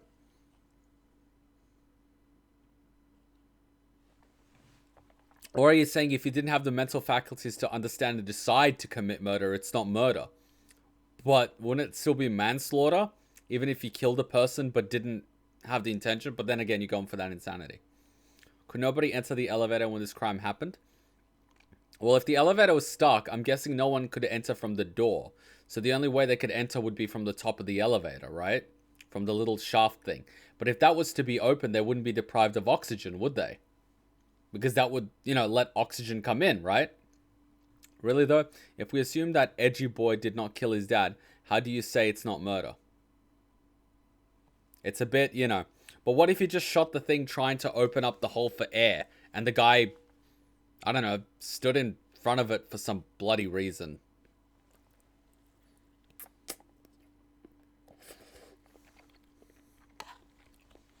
We know he was declared innocent. It's an odd one.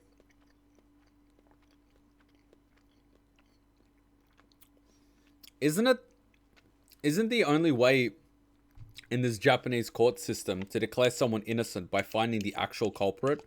I mean, that's how it is for us. What's the judge doing declaring people innocent without actually finding a culprit? I think this is called the lock room scenario.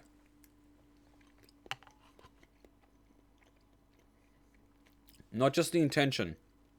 Talking hypothetically, the defense would argue he was brain damaged to the point where an insanity plea would make sense. It's not the memory. Right. So at the time of the murder, he wasn't in the right mind space to actually make a decision to know that it was murder. He was just so brain damaged. The thing in the trial is a good one.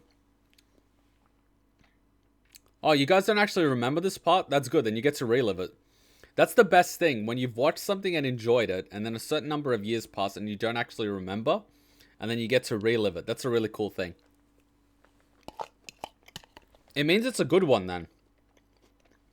Otherwise, you wouldn't be here. I like that. I just need this little bit of sustenance to get me through the trial. Because I have a feeling Von Karma's going to be an asshole about everything again. And Von Karma's bloody been tampering with the witness, forging evidence. I'm surprised he's not held in contempt. Why would someone go through with an insanity plea as they would basically lose everything, whereas if they went to jail, they could get out years later and still have a chance at a future? But in Japan, if you murder someone, you get a life sentence or a death sentence. Whereas in an insanity plea, you would go out straight away.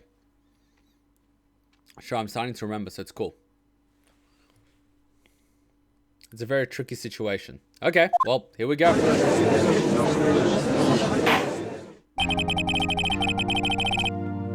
Court is now in session for the trial of Mr. Miles Edgeworth. The defense is ready, Your Honor. And Von Karma's been a bitch. Very well, apparently the prosecution is also ready. Who is the judge here anyway? Mr. Von Karma, your opening statement. I don't like how this is playing out.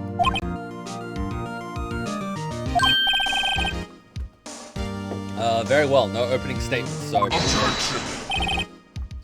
Not so fast, Judge. I was taking a meaningful pause before speaking. Right, of course. A prediction. Today's trial will end 3 minutes from now. What?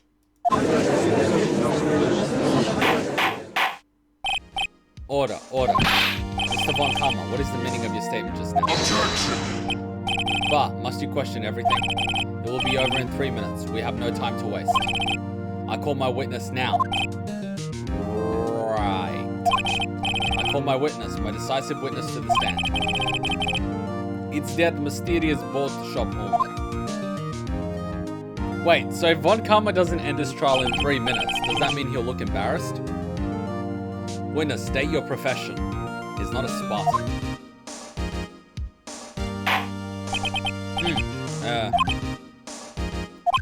I am the proprietor of the restaurant, the Wet Noodle at Board Lake.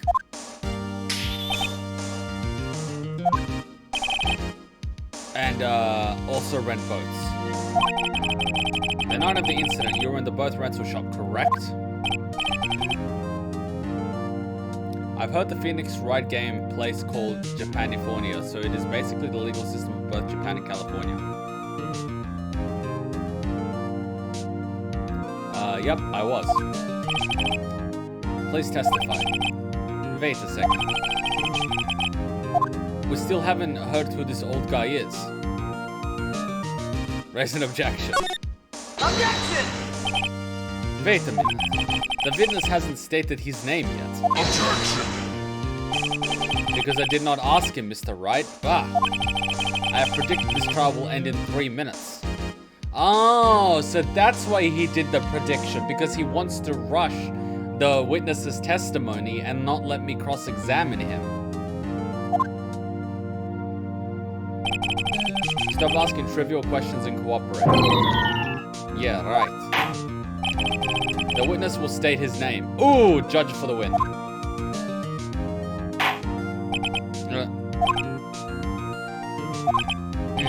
Well, I'm not really sure. What do you mean? My memory. Your Honor, the witness does not remember anything beyond the last several years.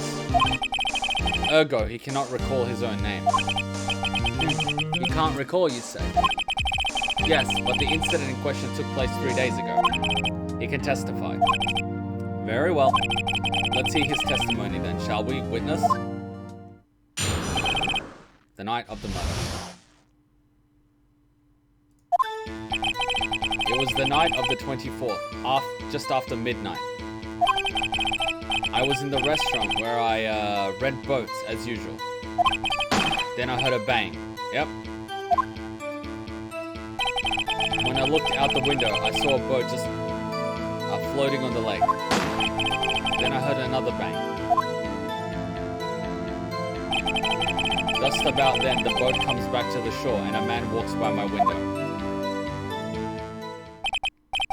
Very well. I'd like to begin the cross-examination. Objection! There is nothing to question in my witness's testimony. Ergo, no need for cross-examination.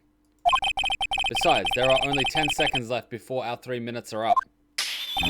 Judge, your verdict, now. Yes. Mr. Wright? Cross-examine. What are you saying? Of course I'll cross-examine the witness. Very well, you may begin. Ah! Excuse me, Mr. Von Karma? 3 minutes just passed. I see. Well then, let's just take our time, since you're already wrong about one thing today. You may cross-examine the witness. My god, Von Karma's such a... What the hell do I even call him? Like, what the hell was that? The night of the murder. It was the night of the 24th, just after midnight. Hold it! Just after midnight, you say? Yep, just around then. Are you sure? Pretty sure, yep. When I talked to you yesterday, you were rather vague about the time. I'm surprised you seem so sure about it today. Objection! I asked him and he remembered. Isn't that right?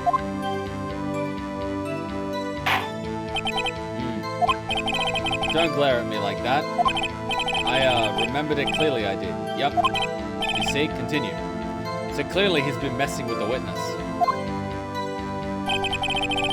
I was in the restaurant where rent boats as usual. Hold it! Is there anyone who can verify that? Well, I guess Polly could. That's not good enough for a court of law. Mr. Wright, exactly what's not good enough? Your Honor, this Polly is a parrot. A parrot? Don't be so hard on the girl, Keithy boy. Keith? The prosecution concedes that we cannot prove the witness was in the shop. Witness, please continue. Oh, wow. Then I heard a bang. Yep. Hold it! And where did this bang seem to come from? From the lake, I figure. Are you certain? Yep. Good. Continue. When I looked out the window, I saw a boat just floating on the lake. Looked out the window? Was there someone in the boat? Was there someone in the boat? It was pretty far out. I couldn't see clearly. But I figured there was 2 men out there. Yep. But you couldn't see them clearly. Yep. At the time, that is. At the time. Then I heard another bang. Hold it! So you heard 2 gunshots total. Yep. That's what Loda said in their testimony yesterday. Just about then, the boat comes back to the shore and a man walks past my window. By your window. Yep, by my window. Right outside the window of my little shack. And could you see the man's face? Yeah, the fog was pretty darn thick, but he was right there in front of me, I saw. This is a rather important detail. Please add it to your testimony. Tisk, tisk, tisk. Like you have a bad feeling about this.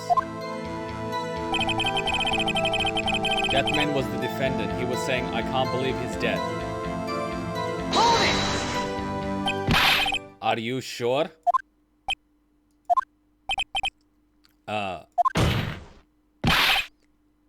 Dead. Dead certain, Keith. He said, I can't believe he's dead, as he was walking by too.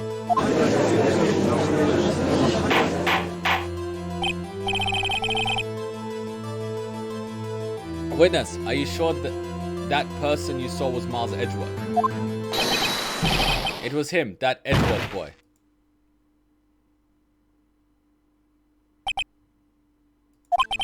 This sounds like decisive evidence indeed. I see no room for doubt. One Carterman. He lured me into cross-examining so he could set me up for a fall. Tisk, tisk, tisk. Motherfucker. So what would have happened if I didn't cross-examine him? No, we would have got a guilty verdict. Right? So you have to cross-examine. Heck, I don't like the way things are going here. Everyone in the courtroom is glaring at us. I'd better act quick or this trial is going to be over. Raise an objection. Objection! Your Honor, we proved in yesterday's trial that it could not have been Edgeworth who fired the gun. Objection! Mr. Wright, are you referring to the fingerprints from Edgeworth's right hand found on the gun? And the photograph showing a man firing with his left hand? Exactly. That is easily explainable. He could have wiped his prints after he fired. Are you ignoring the truth of the... You are ignoring the truth of the matter here. Everything in this witness's testimony is true. The judge is lost in thought. What should I do? Objection! Your Honor, this witness claims that Edgeworth said, I can't believe he's dead. But his words is all we hear. If he were telling a lie... Objection! Mr. Wright, in a court of law, the evidence tells all. Apparently, you have yet to realize even this basic fact. If you say his testimony is a lie, show us proof. Nick, do we have evidence? It's no good. There's nothing I can do. Yeah, are you sure? To be honest, I don't know what to do anymore. Yeah, please. Can you hear me, sis? Please. We need your help. Nick needs you. Tisk, tisk, tisk. 3 minutes was perhaps too high an expectation. However, 15 minutes isn't bad. This must be a new record. Enough. The witness may leave the stand.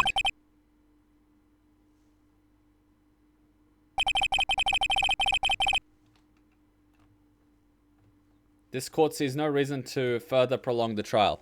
See, that's the thing. When a witness testifies something, they take it as truth. Even like yesterday when we see with Loda, it was a load of crap, but the witness doesn't get punished. So they've got absolutely no downside to lying, but they can say whatever the fuck they want. So people can essentially throw trials in whatever direction they want if they're not getting punished for perjury. It's absolute bullshit. It ticks me off.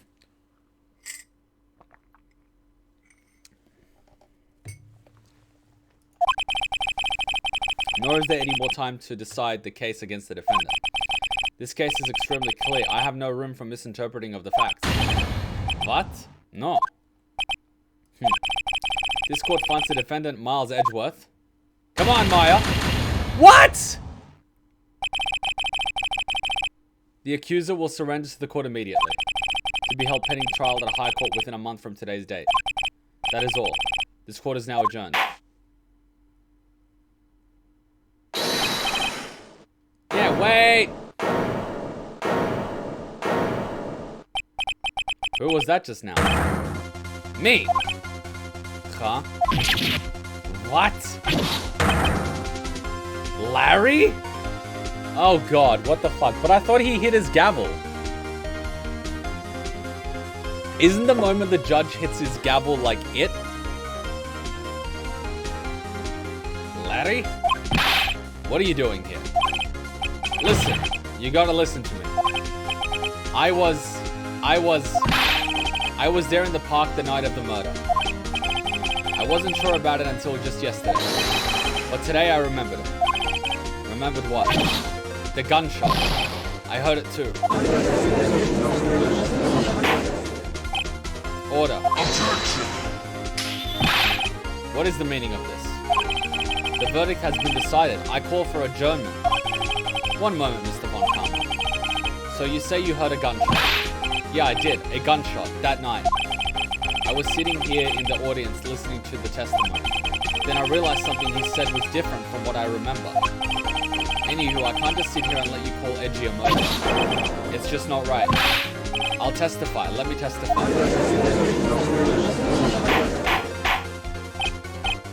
Order. Order.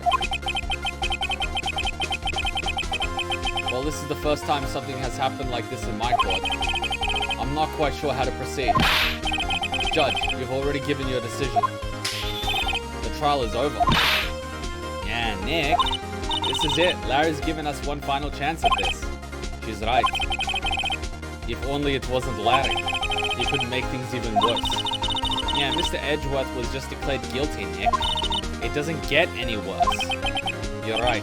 Okay. Your Honor, if there is another witness, it is our duty to hear him speak. Right here, right now. A waste of time. The verdict cannot be overturned.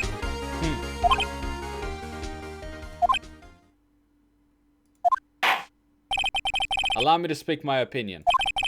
In all court proceedings, it is our duty to prevent an inaccurate verdict. In order to make sure no mistake has been made, every witness should be heard. What is this? I withdraw my previous verdict of guilty. Mr. Von Kuma, I order you to call this new witness to testify. Now. What? The court will adjourn for a 5-minute recess. After that, we will hear this new witness. Court is adjourned.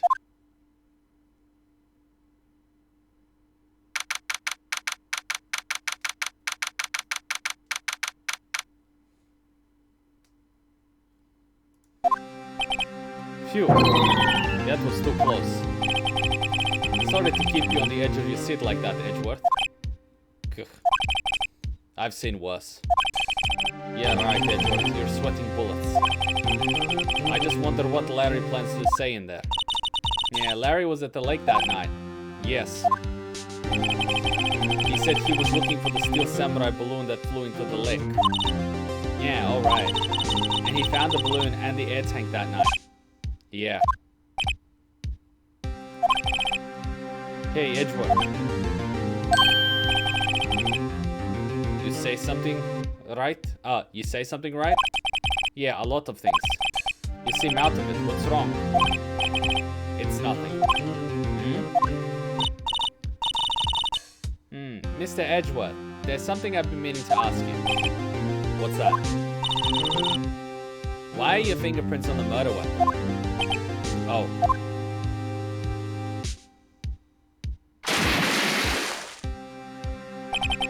When he fell into the lake, I went into a daze. I couldn't understand what had happened. I couldn't think straight. Then I saw the pistol lying on the floor of the boat in front of me. I picked it up without thinking. I didn't have a reason, really. Yeah, I see. Right. Yeah? This might be our chance. Our chance? Von Karma has only ever run perfect trials. Perfect trials? Perfectly prepared witnesses, perfectly complete evidence. That's the secret to his success. This is the first time he's ever had to deal with something unexpected. He has to let someone he hasn't even talked to testify before the court. And that someone is Larry. What are you getting at? It's likely his testimony will be full of holes, right? Yeah, that's right, Nick. No 10-minute trial this time. We'll milk this one for all it's worth. Yeah, it was 15 minutes. 15. Everything's on Larry now. This is going to be interesting. If you're only ever, prepared and everything's premeditated and all that, you're going to suck with doing things on the fly. And that's good for us. The court is now back in session. Witness, please testify to the court about everything you saw on the night of December 24th. Right, leave it to me. Please, Larry, don't mess this one up. I hate to admit it, but you're our last chance. And Von Karma's internally screaming right now. Like, you can see in his face, he's just going, "Ah!" Or, if he's German, "Nein, nein, nein!" Oh,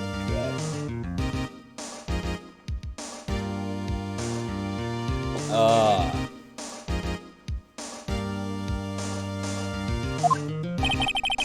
Von Karma didn't even have time to prep his fitness. I just hope Edgeworth is right about him being our big break. This should be entertaining. Oh God, here we go. That night, I was out in a boat on the lake. I was looking for something, and I found it. So I quietly slipped the boat back into the rental shop dock, without paying for it. Then I was just thinking about going home. I heard this bang. I looked out over the lake, but I didn't see a boat. So after I heard that single gunshot, I went home.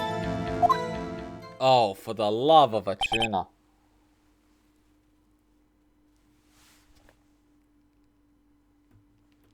This is gonna be bad.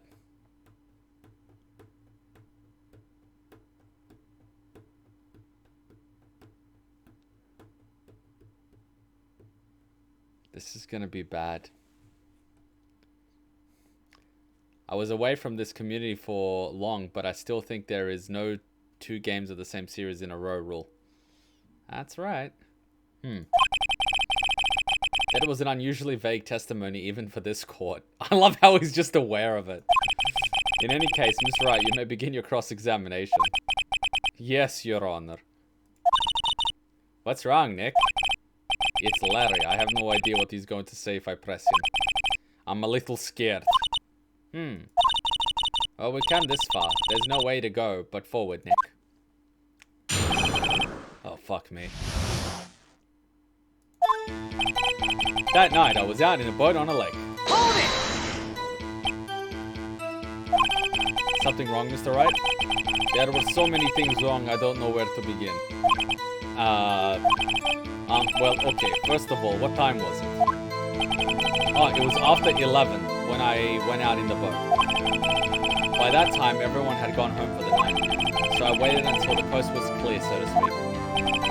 And why were you out on the boat at such a late hour? I was looking for something, and I found it. That bloody look. Hold it! Looking for something? Yeah. Mr. Butts, what was it you were looking for? Objection! What the witness was searching for is irrelevant. Most likely he was hunting for this Gordy. Yet surprisingly close to the truth in a sense. This is all irrelevant, let's get it over with. So I quietly slipped the boat back at the rental shop dock. Hold it! Around what time was that? Well, let's see. I figured I was out searching for about an hour. I guess it was around 12. Yeah. You're not sure? Hey, don't give me that face. I'm not some sort of human sundial, okay? People use watches these days, Larry. Then, just as I was thinking about going home, I heard this bang. Hold it! Where did the sound come from? Yeah, well, I wasn't too sure about that. I looked around, you know. Did you look at the lake? Yeah, I looked. I looked out over the lake, but I didn't see a boat. Hold it! Wasn't there a boat in the lake? Order, order. Well, Mr. Butts? Whoa, whoa. Everybody just calm down, okay? I mean, it was real foggy that night. I'm not sure whether there was a boat out there or not. Okay, no problem. That's just the most important part of this case, you fucking tsuka.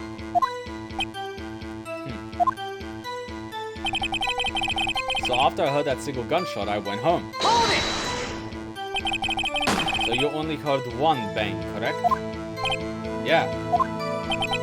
Huh. Yeah, well, Nick? It was pretty wishy-washy testimony, wasn't it? I guess I should just start working on the contradictions. Yeah, sorry? I wish I could be more helpful. I wish I could call my sister. Please, at least don't actively hurt your credibility. That night I was out on a boat in the lake. Okay, that doesn't contradict. I was looking for something and I found it. That's fine. So I quietly slipped the boat back in the rental ship dock. Was he quiet? Around what time was that? Let's see. 12. The sundial. Then I was just thinking I'd go home. I heard a bang.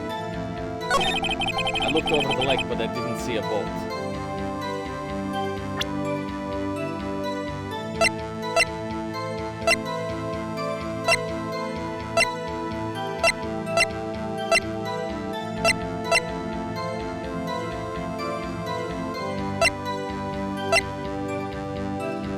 Shows an empty lake.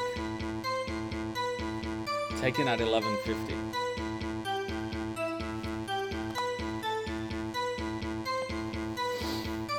He says he heard a loud bang. The lake was empty at 11:50.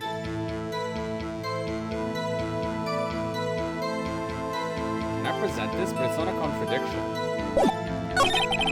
So after I heard that single gunshot, I went home. But the contradiction would be that there were two shots.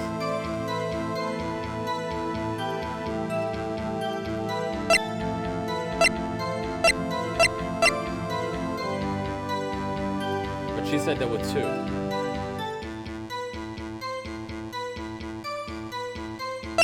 So the one here was taken at 12:15. That has two people. The one with no one was 11:50. So the gunshots are 25 minutes apart. Like 25 minutes apart.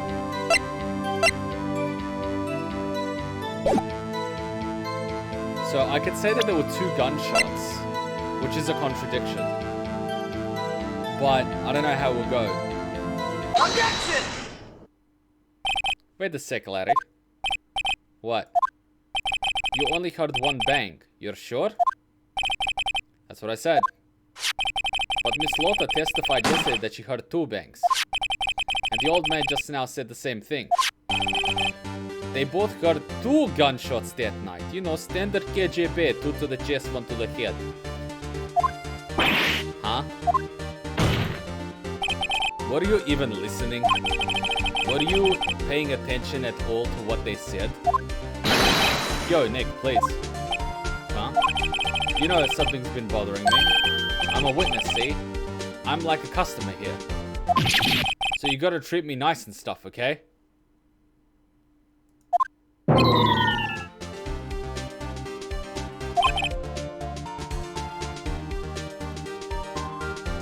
Mr. Butts. What? You only heard one gunshot. Are you sure? Well, to tell you the truth, I'm not sure. Huh? Not sure? How could you not be sure, you fucking suka? Well, yeah. I might have missed the other gunshot. I was listening to something else. Something else? My radio, dude, with my headphones. What?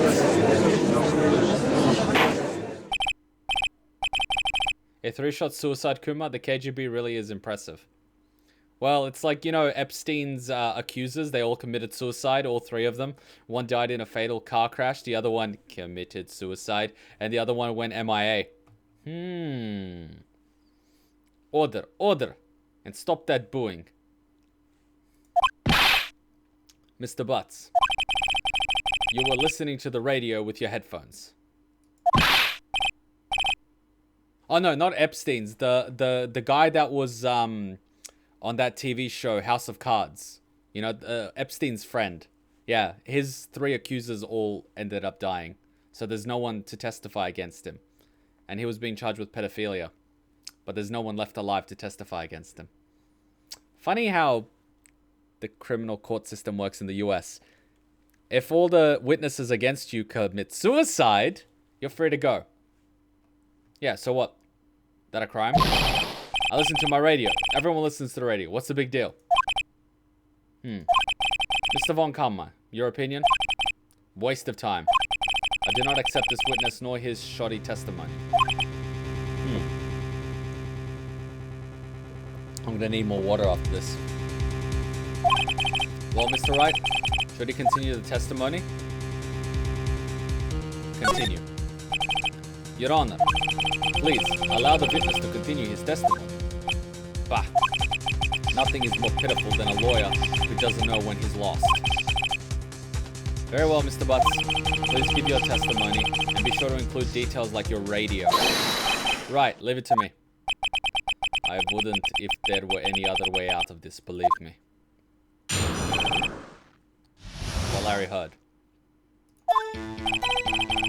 It's lonely being alone on Christmas Eve. So he has a girlfriend and he's all alone. That's why I was listening to an all request show on the radio, see? I was listening to it like real booming loud, like, but I'm sure I heard that gunshot. I remember exactly what the DJ was saying when I heard it too.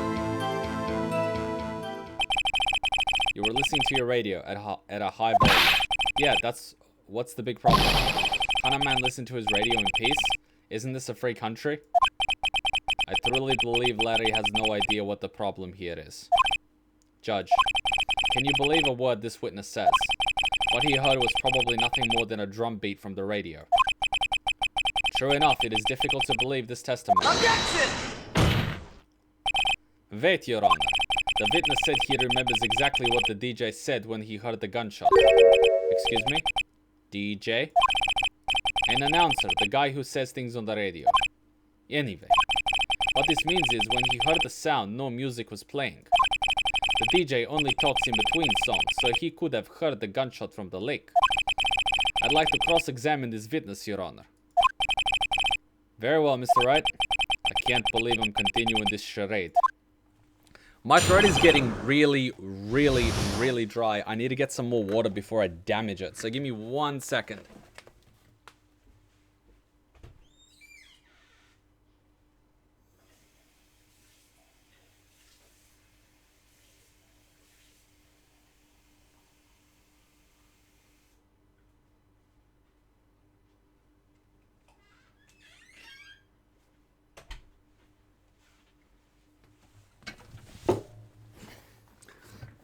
I just had an evil thought.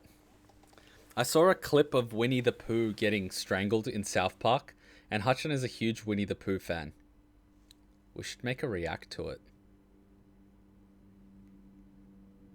That would be a glorious reaction. Would probably scar her, but you know. Okay, YouTube censors the word Japan. Japan. What Larry heard. It's lonely being alone on Christmas Eve. I'm gonna press him on this one. So you turned on the radio. Right. I just wanted to hear someone's voice, you know. Leave the innocent girl alone. Oh, she's far from that now. You don't know what it's like out there. Alone, on Christmas Eve, alone. H201, because Kuma is a thirsty bitch. Shouldn't have said anything. Drums make a thump noise and a gun is a bang. And flesh ripping. I don't think you can hear the flesh. That's why I was listening to an all request show on the radio, see? Okay. I was listening to it real booming loud, like, but I'm sure I heard the gunshot. Hold it! Can you prove that? No, of course you can't. No, I can't prove it, but I remember that moment real clear. I mean, while I was talking about it, it came back real clear to me, you know? I remember exactly what the DJ was saying when I heard it too. Hold it! What did she say? Objection. Mr. Wright, please cease these pointless questions. What possible good could knowing what a radio DJ said do to us? Indeed, Mr. Von Karma has a point. I'll allow the questioning only if you see some reason why we should care.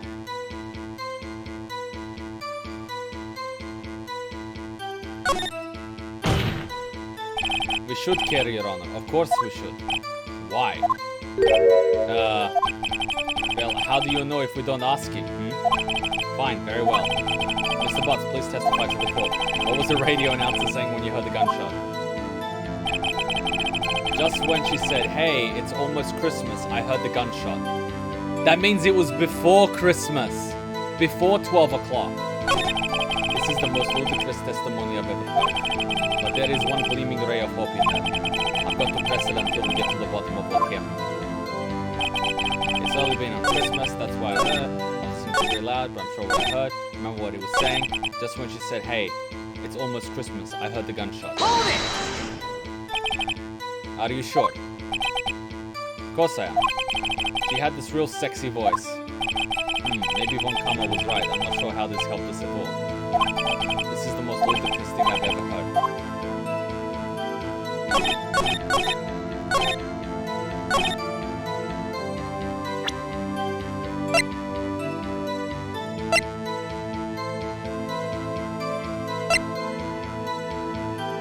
Well, this goes with him.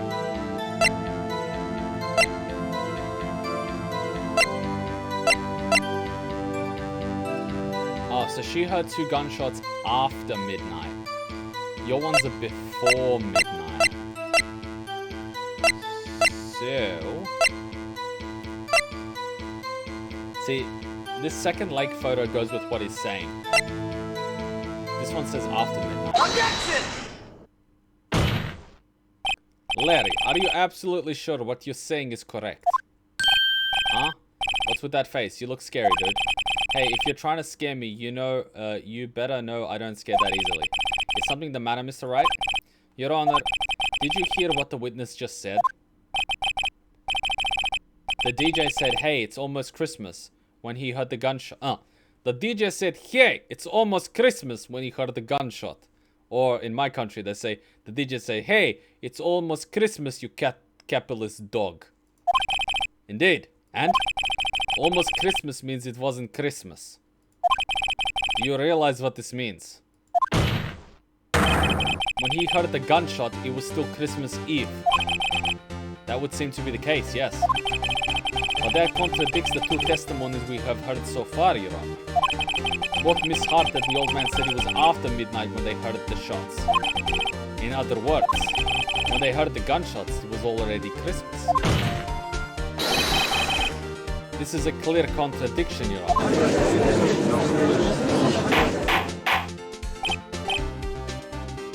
Order! Order! No.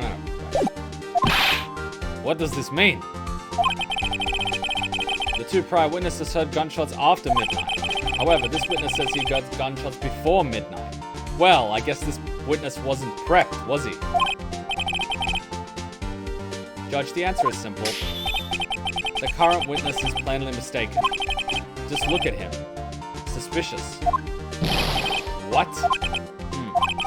Well, Mr. Wright, what do you think about Mr. Butts' claim that he heard the gunshot before midnight? Larry's right. Larry's not mistaken, Your Honor. He heard the gunshot before midnight. Intriguing. I'm assuming you have evidence for this wild claim. Show me evidence there was a gunshot before midnight. Easy. Take that! Look at this photograph. Oh my god, Nickelback. This was taken by our witness yesterday, Miss Lotta Hart, with her automatic camera. The timestamp of the photograph reads December 24th, 11:50 p.m. Oh? But there's nothing on the lake in this picture. Your Honor, the real issue here is not why nothing is shown in this photograph. It is why this photograph exists at all. What do you mean? Your Honor, this photograph was taken by an automatic camera. The camera was set to go off in response to loud noises. Uh-huh. Correct. There was a loud noise on the lake at 11:50 p.m. That is why this photograph was taken. In other words, when Larry heard that gunshot, it was most definitely still Christmas Eve. Indeed, it would seem that is the case. Then where does that leave us? Miss Hart testified that she heard gunshots after midnight. Are you claiming she was mistaken? Not at all, Your Honor. It is the fact that the camera also triggered at 15 minutes after midnight. Your Honor, that night there were 2 sets of gunshots, with a 25-minute pause in between them. But wouldn't this also indicate that the witnesses were prepped and that testimony is not accurate? Conjecture? Cheeky, get the car battery! We got one of those viewers spewing conjecture in the chat. We'll show them conjecture. Why would this be? Objection! Don't be foolish, Judge. That camera was set to respond to loud noises. Yes? There is no proof that the loud noise at 11:50 was a gunshot. Why the witness could have sneezed triggered the camera. Hey, my nose was clear that night, man. But doesn't Von Karma then have to prove that there were 2 gunshots? Why is there only 1 photograph? Huh? What? What, Von Karma? I use your own shit against you, buddy. Well, Mr. Wright, there's no turning back now. I will just save.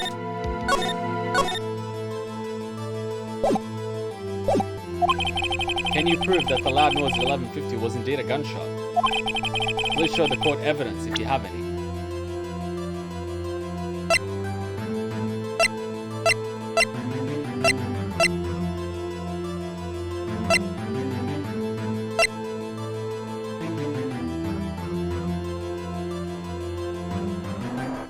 Fired 3 times.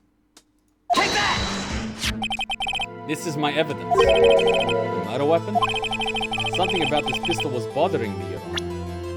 No. Both of the witnesses who testified yesterday heard 2 gunshots. However, the murder weapon was fired 3 times. Well then, when was the last shot fired? Only now have I realized the truth.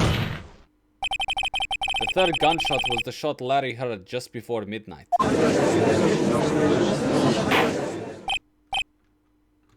Kuma. Oh yeah, watch me save and then load. Who can't turn back now? Lawyered. Or as I like to say, gamered. Again, why don't we have 3 photos then? Maybe Von Karma has the 3rd one and he hid it in order to obtain a conviction. Because he knows the 3rd one would prove Edgeworth's innocence. That would make sense of the evidence we're seeing so far. However, this leaves me wondering exactly what did happen that night on the lake. Exactly. If this is true, there were 2 sets of gunshots separated by 25 minutes. One at 11:50, another at 15 minutes after midnight. Why, I ask you? Why? Uh-oh, I'd better think of something quick. Wait a second. Gunshots separated by 25 minutes. Ah! Yeah, what's wrong, Nick? I have it. Huh? Remember the case with the steel samurai? Yeah? Of course I remember. The murderer in this case had the same idea as the murderer in that case. Yeah, what do you mean? Maya? Yes? If we don't figure this out now, we'll never overturn Edgeworth's guilty verdict. I've got a hunch and I'm going to run with it. Yeah, right. I mean, is this safe? Safe? We've already gotten a guilty verdict. We have nothing to lose. Yeah? You just watch and let me know if I say anything that sounds fishy, okay? Yeah, right. Your Honor. Yes, Mr. Wright. The testimony just now has cleared up this entire case. What do you mean, Mr. Wright? Tisk, tisk, tisk. So you finally realized the truth? There can be no other murderer here than Miles Edgeworth himself? Wrong one, Carl. A man was shot that night, but it wasn't Edgeworth who did the shooting. Listen, rookie. Take a deep breath and consider the facts. At the time of the murder, one boat was on the lake. This was shown by the witness's photograph.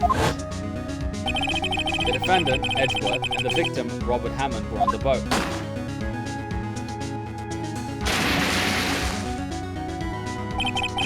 There was a gunshot fired on the boat, and Robert Hammond fell into the lake.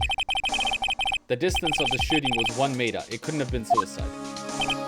Well, the guilty party has to be the other man on the boat. I admit, it is hard to imagine any other possibility. Yes, but this assumes that the victim was shot at 15 minutes after midnight. What do you mean by that, Mr. Wright? We have photographic evidence of the time of the shooting. The timestamp on the photo says 15 past 12. But Larry heard the gunshot 25 minutes before that. Robert Hammond was killed then, 25 minutes before the shot on the lake. That's the only way that Edgeworth can be innocent. Mr. Wright, are you quite mad?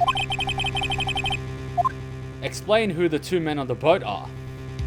Edgeworth and the murderer.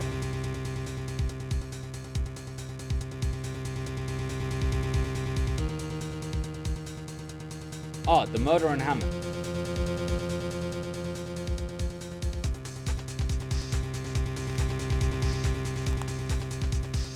Wait, but didn't Edgeworth say he was on the boat?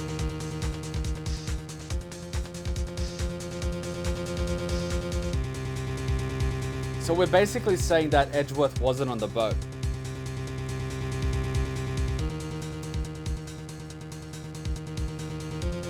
I think the only scenario I like more than the locked room is a ghost killer scenario. I have no idea what that is, but... Okay, Edgeworth and Hammond. That's not good for us. Edgeworth and the murderer. That's not good for us.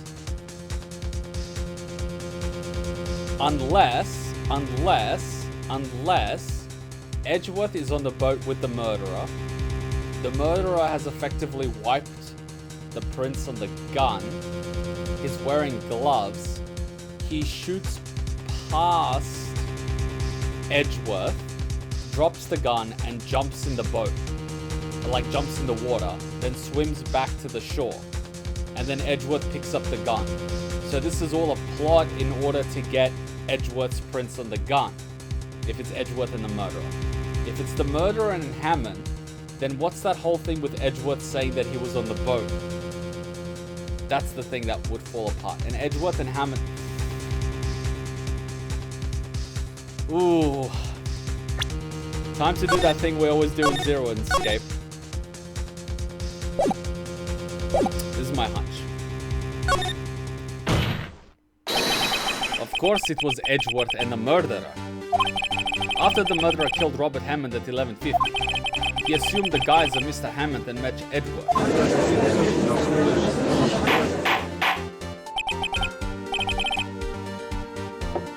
What? Are you serious? Yes. Edgeworth won't tell us why he went to the lake that night. However, I have a hunch. That night, Robert Hammond called Edgeworth to the lake. Now, Edgeworth didn't know Robert Hammond's face that well. That's why he didn't suspect anything when the murderer took Robert Hammond's place. I'm not sure what to make of all this. Ludicrous. Mr. Wright, tell us the name of the murderer then. The murderer's name? The murderer's name. Right, it's...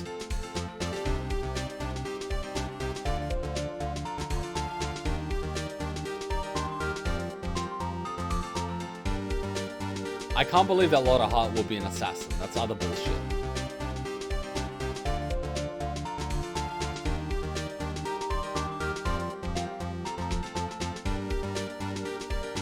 Oh, we don't know because the boat guy doesn't know. Actually, I don't know the murderer's name. You don't know? Bah! Again, you waste my time. I don't know because he never told us. Ooh.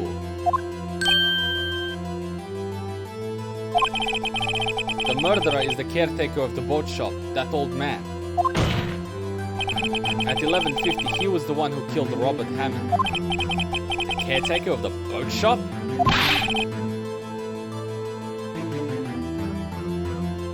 Where did he do this? There weren't any boats on the lake then. Why would he have to go all the way out on the lake just to shoot someone? May I suggest that the real scene of the crime was not on a boat? What? Well then, where did the murder take place? Show the judge where the murder took place. Here. Take that! Around here, maybe. Maybe, Mr. Wright? And does this maybe include the reason why the killer would choose that spot? Well, yes. Maybe because there is no good reason. The murderer thought we'd never expect it. Maybe you should try again. He wasn't even surprised I goofed up. Shit, show the judge where the murder actually took place.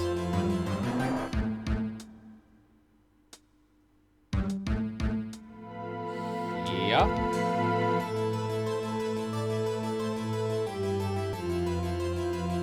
Inside?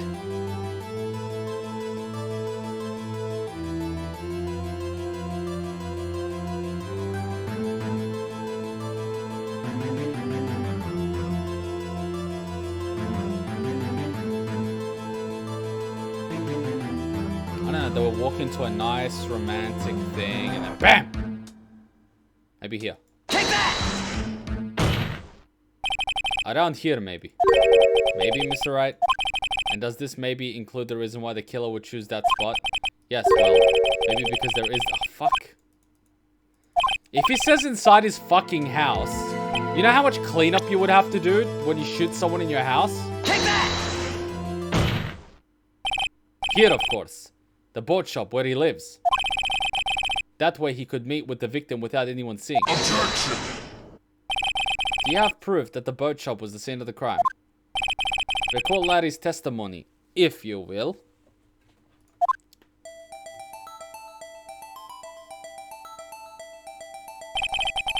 That night he was out on the lake searching for something. And he still didn't clear his counters. Well, they never looked for bloodstains here. Give us luminol and we can prove it. Holy shit, yeah, we can. He finds it and returns it to the boat. Then, just as he starts to head for home, he hears a gunshot. He heard a gunshot, Your Honor. Even though he was wearing headphones at the time. In other words, the gunshot was very, very close by. And where would that be if he had just returned the boat?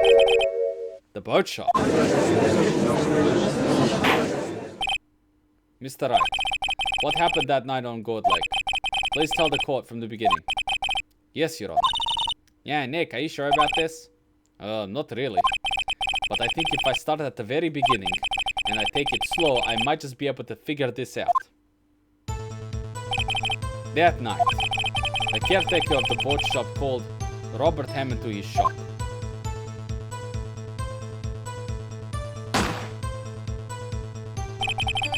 This was around 11:50 p.m. That was when the gunshot that Larry heard was fired. After that, the caretaker put on Robert Hammond's coat. He became Robert Hammond. Then he got in the boat with Edgeworth and went into the middle of the lake. Then who fired the pistol on the boat, Mr. Wright? The boat shop. Of course, it was the murderer who shot the pistol. He shot twice. Both missed Edgeworth on purpose. Wait a minute. Yes. Why would he shoot twice if he didn't mean to hit anyone? Details. Know this, Mr. Wright. The moment you run out of explanations is the moment you lose. Tell us why the murderer had to fire twice.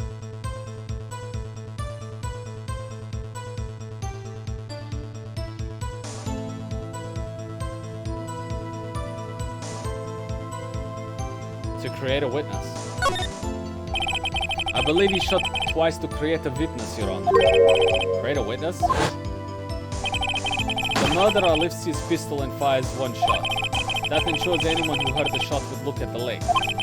Indeed, Miss Hart did exactly that after hearing the first gunshot. Next, the murderer waits a bit and then he fires again. Then,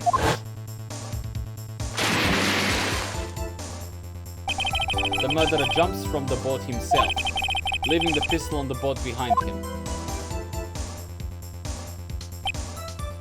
But the question is, if it is Miles's pistol, how the fuck did the boat guy have it? Okay, Miles, let's go on a boat. Sure thing, buddy. Can I look at your pistol? Sure thing, buddy. Very nice pistol. On this boat, in the middle of the fucking lake. I see. To someone looking from the edge of the lake, it would appear that one of the men on the boat had shot the other. The murderer didn't know about the automatic camera, of course. Draw a comic book, right? Hinata can help. That's why he shot twice to draw attention to the boat. Once you realize that, everything else falls into place. The boat shop caretaker swam back to his shop. Then he put Mr. Hammond's wet coat back on the body. And he threw the body into the lake. This is what happened, Your Honor. These are the events that transpired that night on Gourd Lake.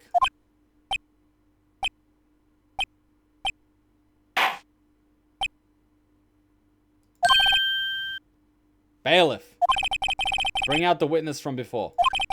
The boat shop caretaker. Quickly.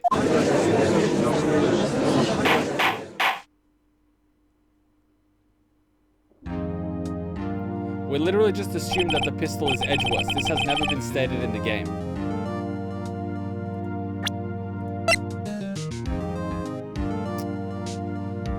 I thought they said it was his pistol. I know it just has his prints, but we don't know whose pistol it is.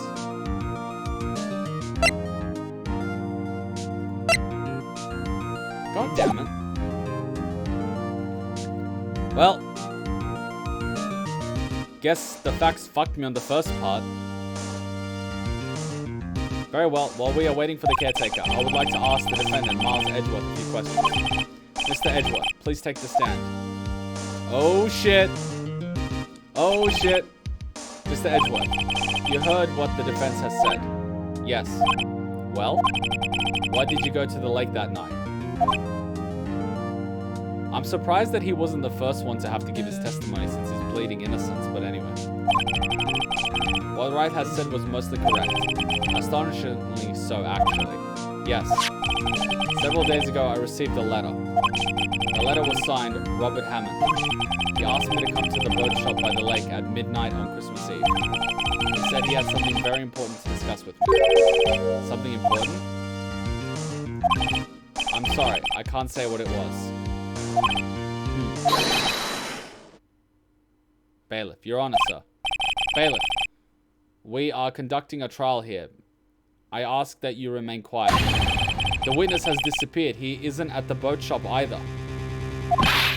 What? What should I do? Find him, quickly. We cannot allow him to get away.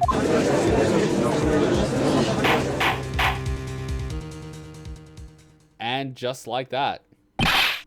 Mr. Von Kuma, your witness has disappeared. A search warrant has already been issued.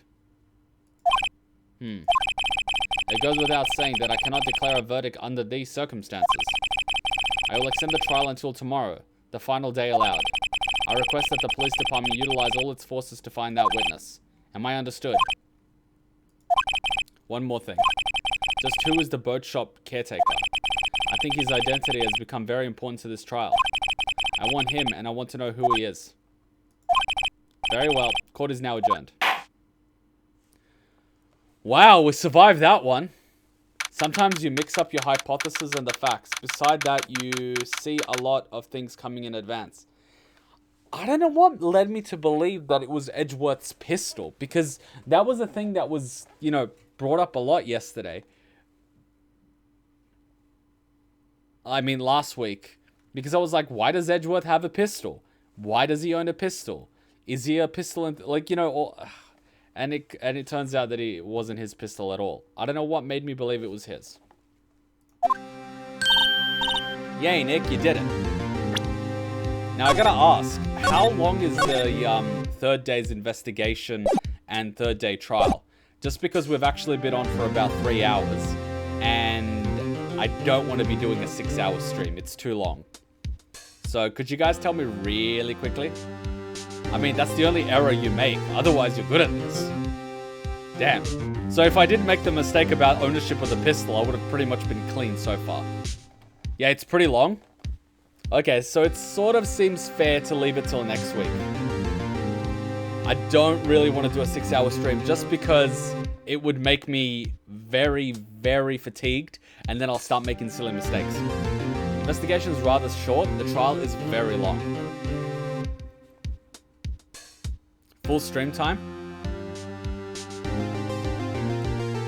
So I think it's pretty fair to actually do the investigation and the trial for part 3 next week, because that way we'll have the investigation fresh in our minds, and we avoid the situation that we had a few months ago where we did the investigation and then did the trial next week and got stuck. Now I'm trying to think what we can do, because we do have an hour. Do you guys have any, I don't know, Ace Attorney related memes we can look at that are not spoilery? Or do we sort of have to wait till the end of the first game? Because we do have an hour, we can hop over to the Twitch and watch some memes. What do you guys think? I think that's a cool idea, if there's some Ace Attorney memes. If there aren't any Ace Attorney memes, I'm more than happy to just watch 1 or 2 random videos. What do you guys say?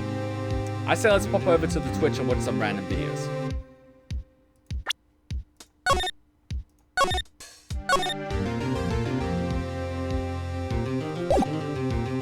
That would be tough. We do not want you being fatigued and being tired. Also, yeah. Well, I don't want to be tired during a trial. That would just be like... There are Ace Attorney memes. There are Ace Attorney memes. All right. So, let's pop over to the Twitch and we'll start watching some of these Ace Attorney memes. I'm going to link you guys the Twitch. For you guys that are watching the replay, thank you. I hope you enjoyed. Enjoy next week's episode. If it's already out, we'll enjoy it. You guys that are here, thank you for coming. Thank you for being awesome. Thanks for making this as interesting as it is. Even though it sometimes takes me a little while to know where to go, it is pretty fun. Day 3, lengthy, and plus, Hacha needs remedy. Remember, Kuma, hot lemon water. I will. Let me link you guys the Twitch channel. We can pop over there. Twitch.tv. Here we go. https twitch.tv Kuma. There you go. There's the Twitch link. I don't know why it says objection at the end, but my thing's a bit weird. Alright guys, thanks for being awesome. I'll see you guys on the Twitch. Or if you're going off, until next time, Ninja Kuma out. Bye. Alright guys, if you want the memes, get on the Twitch. Get on the Twitch. Go, go, go, go, go.